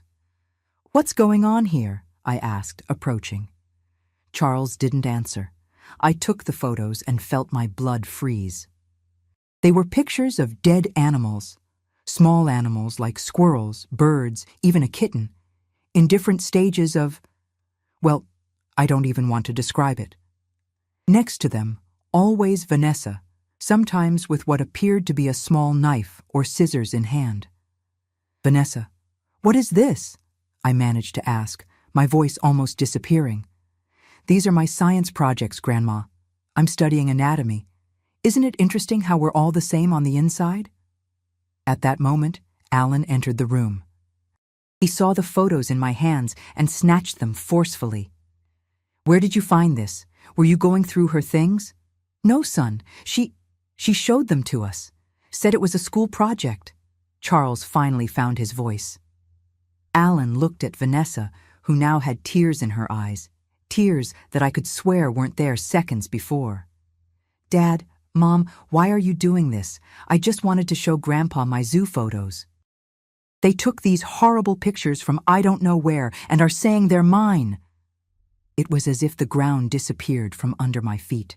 The lie was so absurd, so blatant, that I was speechless. Charles stood up, trying to approach his son. "Alan, son, you know us. Do you really think we would invent something like this? Look at these photos. Look at her face in them. It's Vanessa." But Alan didn't want to see. Perhaps he couldn't face the truth about his own daughter. He crumpled the photos, threw them on the floor, and said, with a voice that didn't sound like his, "Enough. I tried. I swear I tried to give a chance. But you can't accept Vanessa. You can't see that she's just a normal child. Maybe it's better if we don't see each other for a while."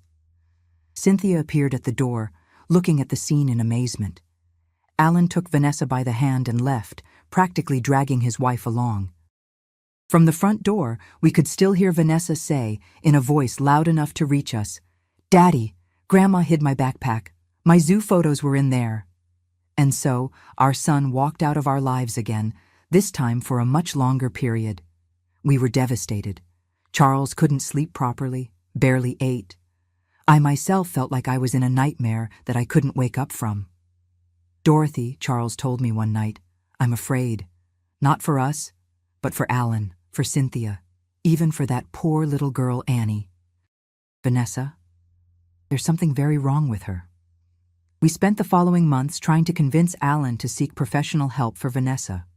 We sent articles about problematic behaviors in adolescence, recommendations for psychologists, even a book about children with conduct disorders.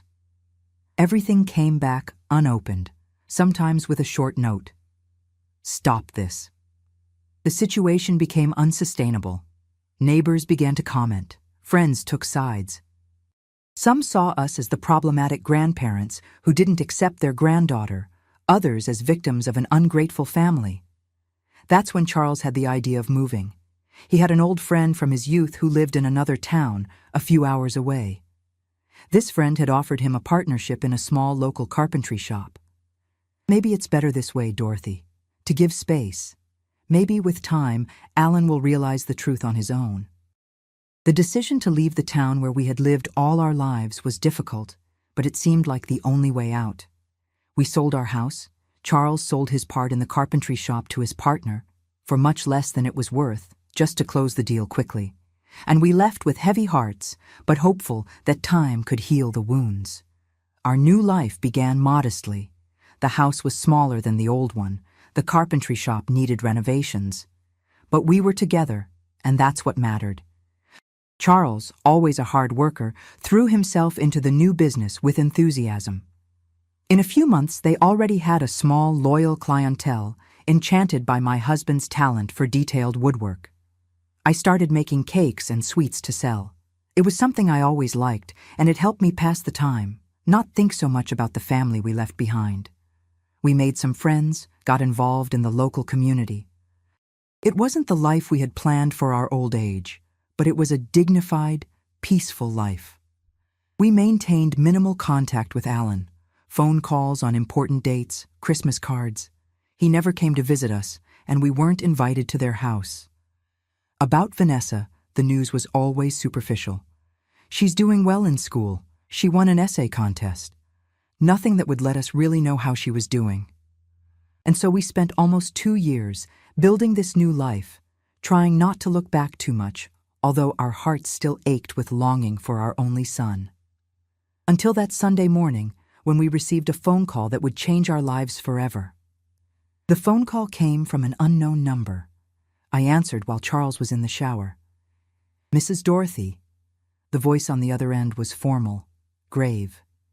"This is Sheriff Evans. It's about your son, Alan Williams." My heart stopped for a moment. At my age, a call from a sheriff about a relative never brings good news. "What happened to my son? Is he okay?" "Your son is fine, ma'am. But there was an incident. I prefer not to go into details over the phone. Could you come to the station? It's important that it be as soon as possible." Charles and I left that same morning. The journey back to our old town seemed to last an eternity, although it was just a few hours. My mind created the worst possible scenarios. Had Alan been involved in some accident, or was it something related to Vanessa? At the station, we were received by Sheriff Evans, a middle-aged man with deep dark circles of someone who hadn't slept properly for days. "Mr. and Mrs. Williams, thank you for coming so quickly. Please, sit down." He looked at us with an expression that mixed compassion and discomfort. "There was an incident at your son's house. Your granddaughter, Vanessa, has made a serious accusation." I felt Charles stiffen beside me. "What kind of accusation?" he asked, his voice low and controlled. "She claims that your son, Alan, has abused her for several years." It was as if the ground had opened beneath our feet. Charles jumped to his feet. "That's absurd. My son would never do such a thing. Vanessa is lying, as she's always lied." The sheriff raised his hands, asking for calm. "I understand your reaction, sir, but we need to investigate all accusations of this type seriously." The girl gave convincing details, and there's a video which she secretly recorded. At this moment, he hesitated, looking at me. "Ma'am, perhaps it's better if you wait outside while I show this video to your husband." "No," I replied firmly. "If it's about my son, I want to see it too." The sheriff nodded reluctantly and turned on a small TV. What we saw in the next few minutes was indescribable. A video where it appeared to be Alan entering Vanessa's room late at night, approaching her bed. "This is a fake!" shouted Charles, turning off the device with trembling hands. "My son would never do that. Never!" The sheriff sighed heavily. "We also found it strange. That's why we called you. Alan denies it vehemently, of course. Says he never entered his daughter's room that way. Cynthia is devastated, doesn't know who to believe. Vanessa is with social workers now." "And why did you call us?" I asked, still trying to process the horror of those images. "Because your son mentioned that you had concerns about Vanessa's behavior. Said that you tried to warn them several times." Charles and I looked at each other. After so long being ignored, being treated as the villains of the story, finally someone wanted to listen to us. But under what circumstances? We spent the following hours reporting everything to the sheriff. The small dead animals, the elaborate lies, the attempt to hurt Cousin Annie, the disturbing photos. The sheriff took notes, occasionally asking questions to clarify some point.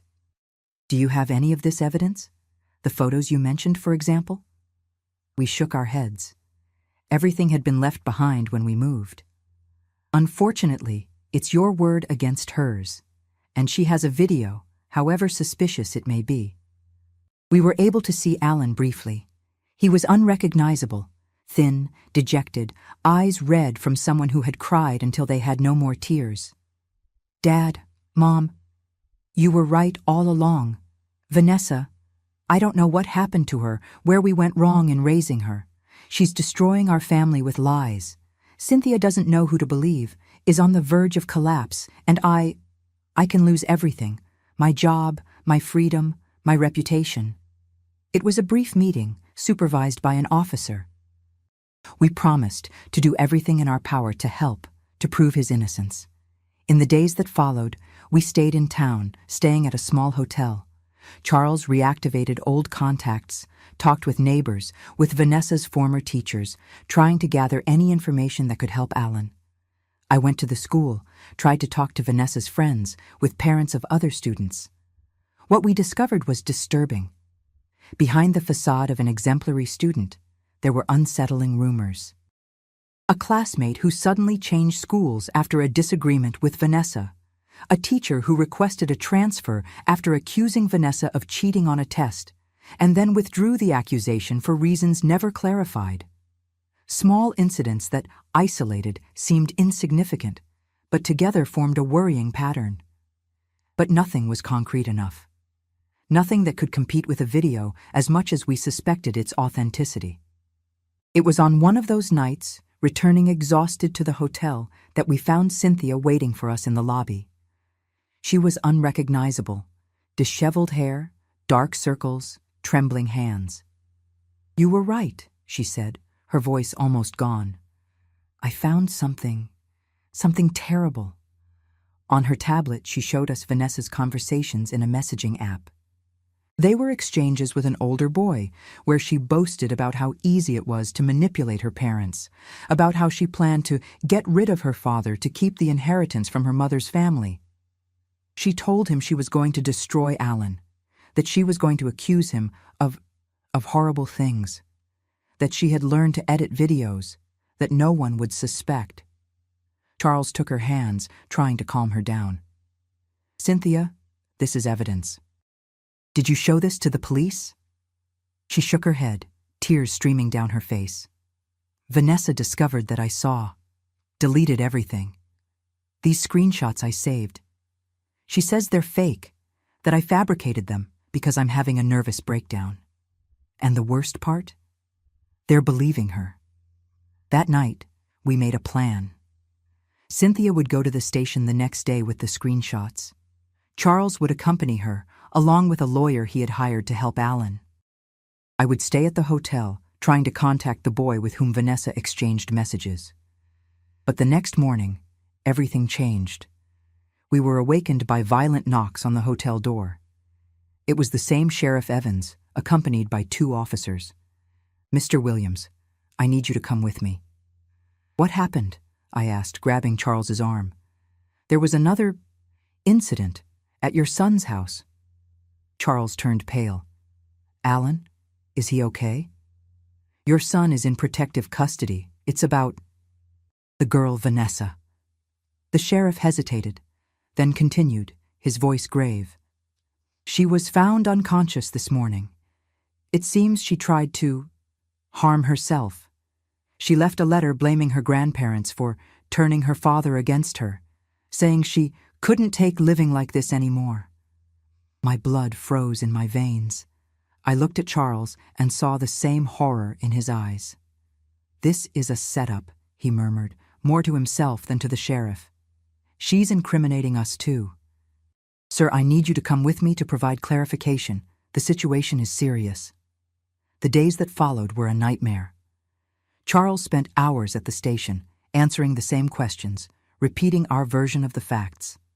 Alan was formally accused of assaulting his daughter. Apparently, Vanessa had confessed that the abuse accusations were false, but insisted that her father had beaten her multiple times. Cynthia tried to show the screenshots to the police, but as Vanessa had predicted, they were considered questionable evidence. And us? We were the problematic grandparents who always had issues with their granddaughter, who abandoned the family when they needed it most, who now incited the father against the daughter. A week after this nightmare began, Charles had to return to our new town. The carpentry shop couldn't stay closed for so long, and we needed money to help pay for Alan's lawyer. "I'll be back at the end of the week," he promised, hugging me at the bus station. "Everything will be all right, Dorothy. The truth always comes out." It was the last time I saw my husband alive. 3 days after Charles's departure, I received another phone call. It was in the middle of the night, and the shrill ring of the phone pulled me from a restless sleep, full of nightmares. It was Gerald, Charles's friend and partner in the carpentry shop. His voice was choked, almost unrecognizable. "Mrs. Dorothy, a tragedy happened. The carpentry shop. There was a fire." My heart seemed to stop. "Charles? Where is Charles?" The silence on the other end of the line was the most painful answer I've ever received in my life. I don't really remember the hours that followed. I know that Gerald arranged my trip back, that some kind soul accompanied me on the bus, that I arrived at our new town to find only ashes where before was the carpentry shop that Charles loved so much. The authorities said it was an accident. A short circuit, probably. Charles used to work late, especially when he was worried. They said he must have fallen asleep in the small office he had in the back, that the smoke probably killed him before the flames reached him. They tried to comfort me by saying that he didn't suffer, as if that could diminish my pain. The funeral was simple, as Charles would have wanted.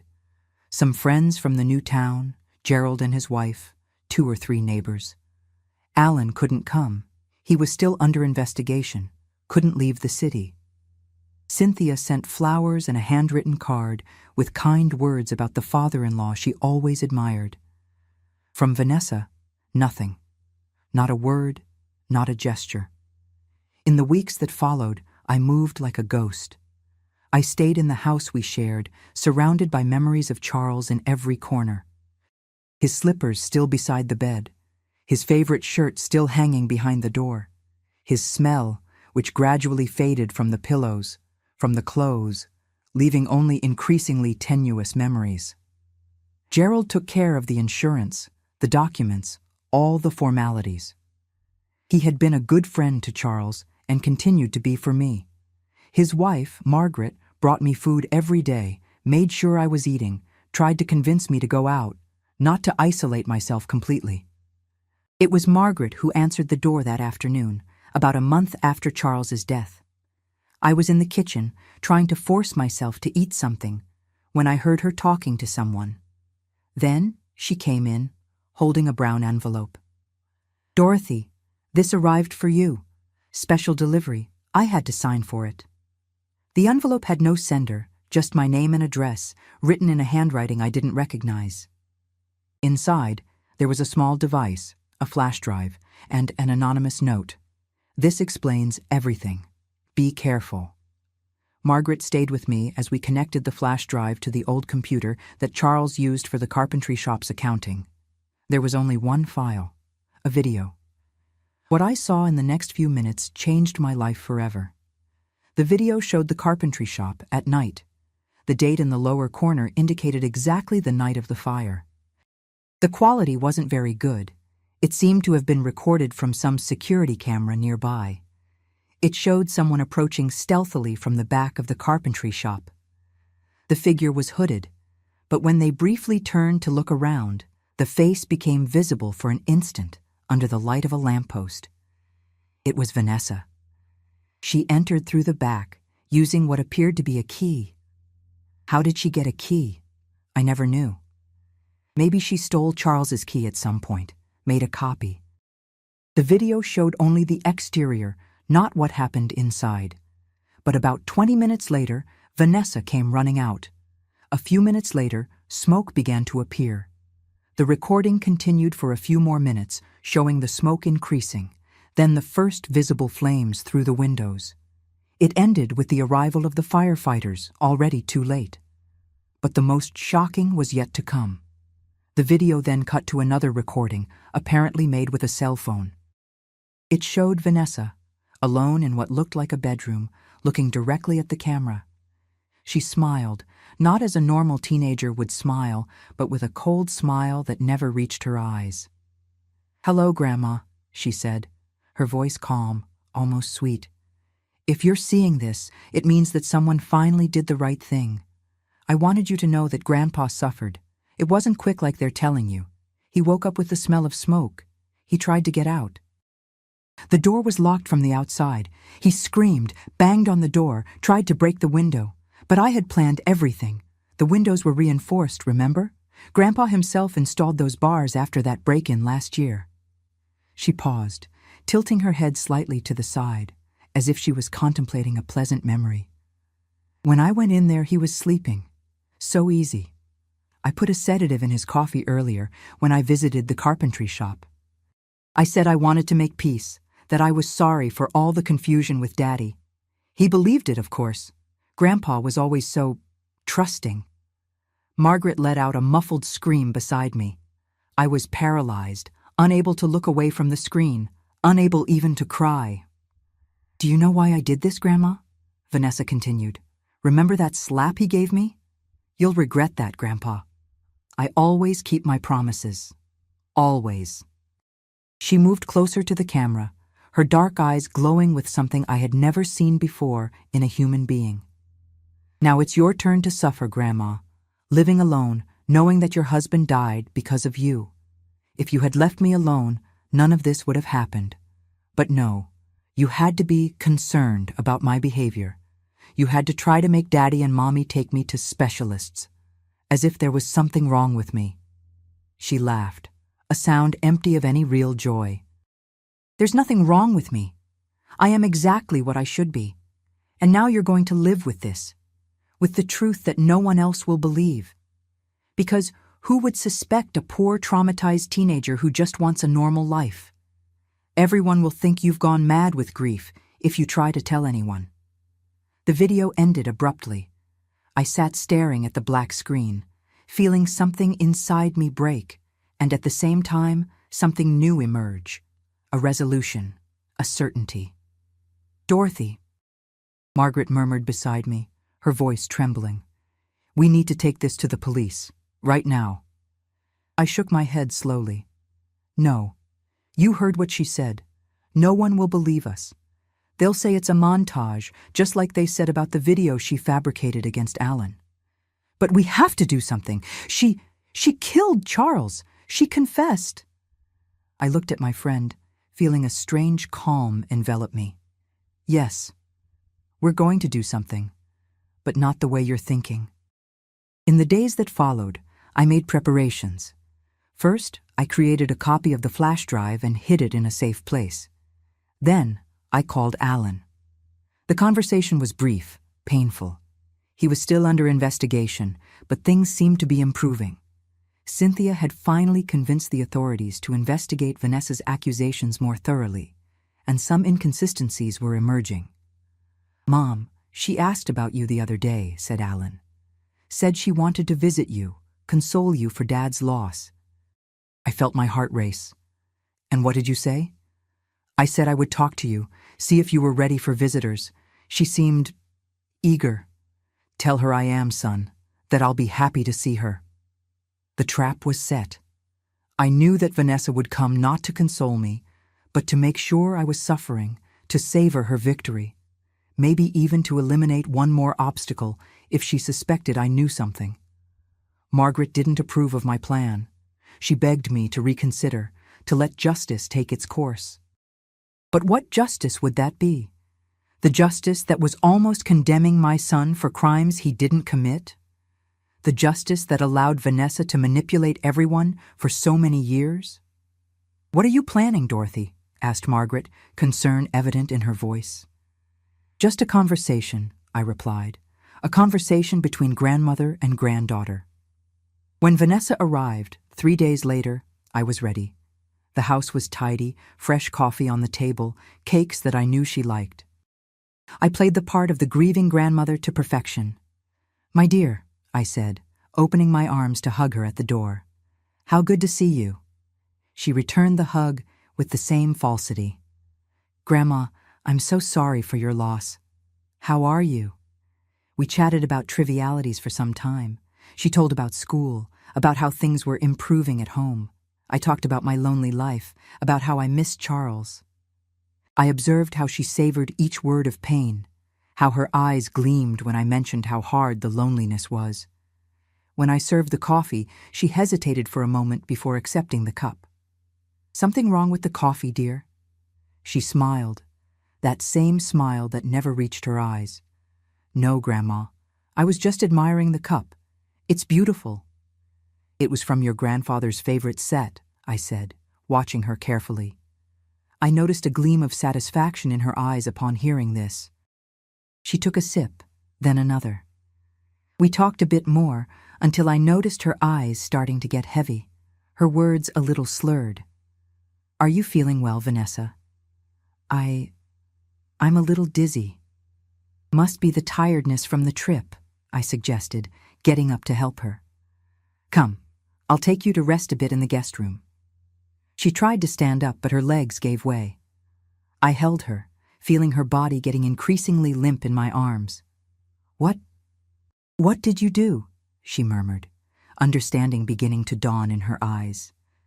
"I just offered you some coffee, dear, the same way you offered it to your grandfather that day." Panic began to take over her face, but she was already too weak to react. I helped her lie down on the sofa and waited for the sedative to take full effect. It didn't take long. What happened next, I don't like to recall in detail. Let's just say that Vanessa woke up in an isolated place, secure, where no one could hear us, a place carefully prepared in the previous days. When she finally opened her eyes, I was sitting in front of her, the flash drive in my hand. "Hello, dear. We have a lot to talk about." I showed her the video. I saw the shock on her face when she realized that her crime had been documented, that her confession was recorded. How did you get this?" she asked, her voice still slurred from the effect of the sedative. "Someone with a conscience," I replied simply. "Someone who saw what you did and couldn't stay silent." I talked at length with Vanessa that night. I asked questions that had tormented me for years. Why was she like this? Since when? Was there any moment when we could have helped change the course of events? Her answers were disturbing in their simplicity. There was no trauma, no cause for her behavior. She simply was like that.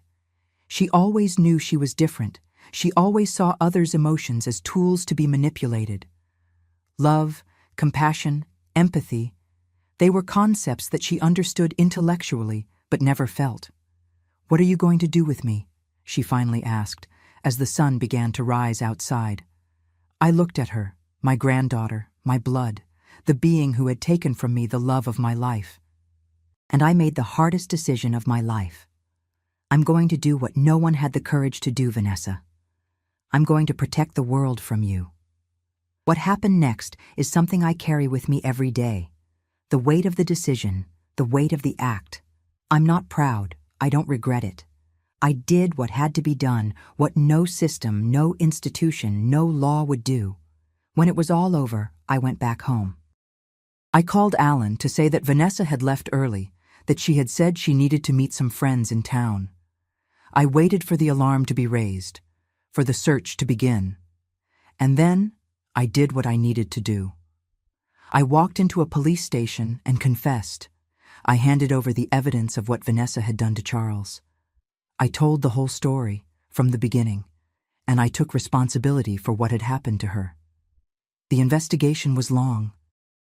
Vanessa's video confessing to Charles's murder was considered sufficient evidence to close the case of the fire. The charges against Alan were dropped, his reputation partially restored. Cynthia eventually found some kind of peace. And me? I received my sentence with my head held high. I don't deny what I did. I don't seek forgiveness. When the judge asked me if I regretted it, I looked him in the eyes and told the truth. I only regret not realizing sooner the danger she represented. I regret the lives that could have been spared. 8 years have passed since that day. 8 years living between these walls, with a routine as regular as the tick-tock of the old clock in the visiting room. I wake up early, as I've always done.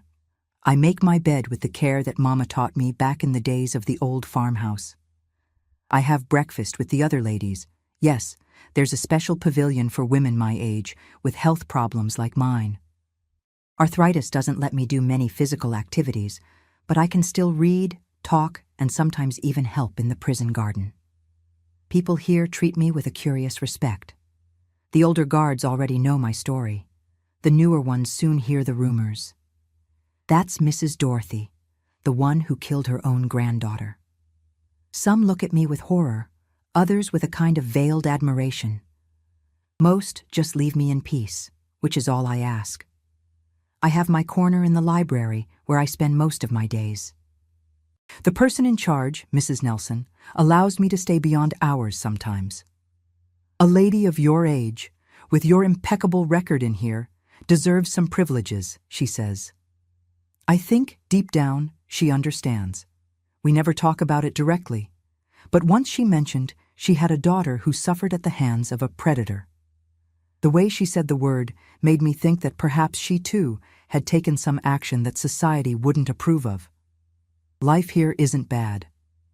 I have my meals, my corner to sleep, my small routines. Alan's visits are what brighten my days the most. In the beginning, he came less frequently, still processing everything that happened. But with time, the visits became regular, once a month, without fail. He comes alone now. He and Cynthia separated a few years ago. Not because of blame or resentment, but because some wounds are too deep to heal completely. They maintain a respectful friendship, for the sake of the memories they shared before everything fell apart. Alan rebuilt his life. He went back to teaching, at another school, in another town. The students adore him, from what he tells me. He has that same calm way of his father, that same ability to really listen to people. Sometimes he brings photos of the projects he develops with the students. Community gardens, restoration of green areas, work with the elderly. It seems that the pain transformed him into someone even more sensitive to others' needs. I have some friends in here, women with different stories, but who, like me, reached a point in their lives where law and conventional morality offered no answers to their situations. We exchange stories, share memories of better times, talk about the children, the grandchildren we still have. Once a week, I participate in the craft group. My fingers are not as agile as before, but I can still do small embroideries, simple crochet. We make pieces that are sold in a charity fair at the end of the year. The money goes to a children's shelter. There's a certain irony in this that doesn't escape me. On visiting days, the yard gets full of families, mothers with children, grandparents with grandchildren. In these moments, I feel a pang of pain seeing the other grandmothers playing with their little grandchildren. I remember how Charles dreamed of having more grandchildren, of teaching them carpentry, of building wooden toys for them like he did for Vanessa when she was little. Destinies that will never be realized. Alan didn't have other children. I think, in a way, he fears that there's something in our blood, something that can be transmitted. I've tried to convince him that it's not like that Vanessa was a unique case, an anomaly. But I understand his fear. Some shadows are too long. He brings me books with each visit. He knows reading is my refuge. Through the pages, I can visit places I will never know in person, live lives that will never be mine. I've read more in these 8 years of prison than in all my previous life. Poetry, novels, history, biographies. I've discovered talents and interests I didn't even know I had. The other ladies here sometimes ask me for advice. It seems I've achieved a kind of wise woman status among them. Ironic, isn't it? Me, who made the most extreme decision possible, being consulted on issues of ethics and morality. But perhaps it's precisely because I crossed that line that I can talk about the limits with some authority. The nights are the hardest part. When the lights go out, when silence falls over the pavilion, that's when memories return with more force.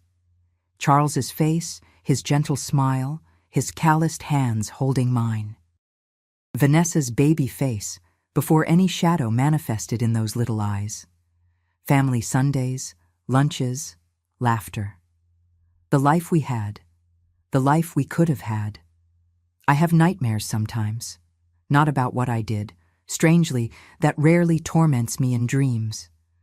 But I dream about Charles trapped in that burning carpentry shop, screaming for help. I wake up in a cold sweat, with my heart racing. In these moments, the cell seems smaller, the air more rarefied. I breathe deeply, count to 10, and repeat to myself, I did what needed to be done. I don't expect to leave here. My sentence is life. And at my age, that means the rest of my days. I'm at peace with this. I don't think I could live in the world out there again. Here, I have a structure, a routine. Here, everyone knows who I am, what I did. There's no need for explanations or excuses. Life taught me that sometimes there are no right choices, only necessary choices. And with them come consequences that we must accept. I accepted mine. My dears who have listened to me this far, I know my story is heavy. It's not the kind of tale that grandmothers usually tell their grandchildren before bed. But it's true, with all the pain and marks it carries. If there's something I've learned in these 76 years of life, it's that the world isn't black and white. There are shadows in every corner, nuances in every decision.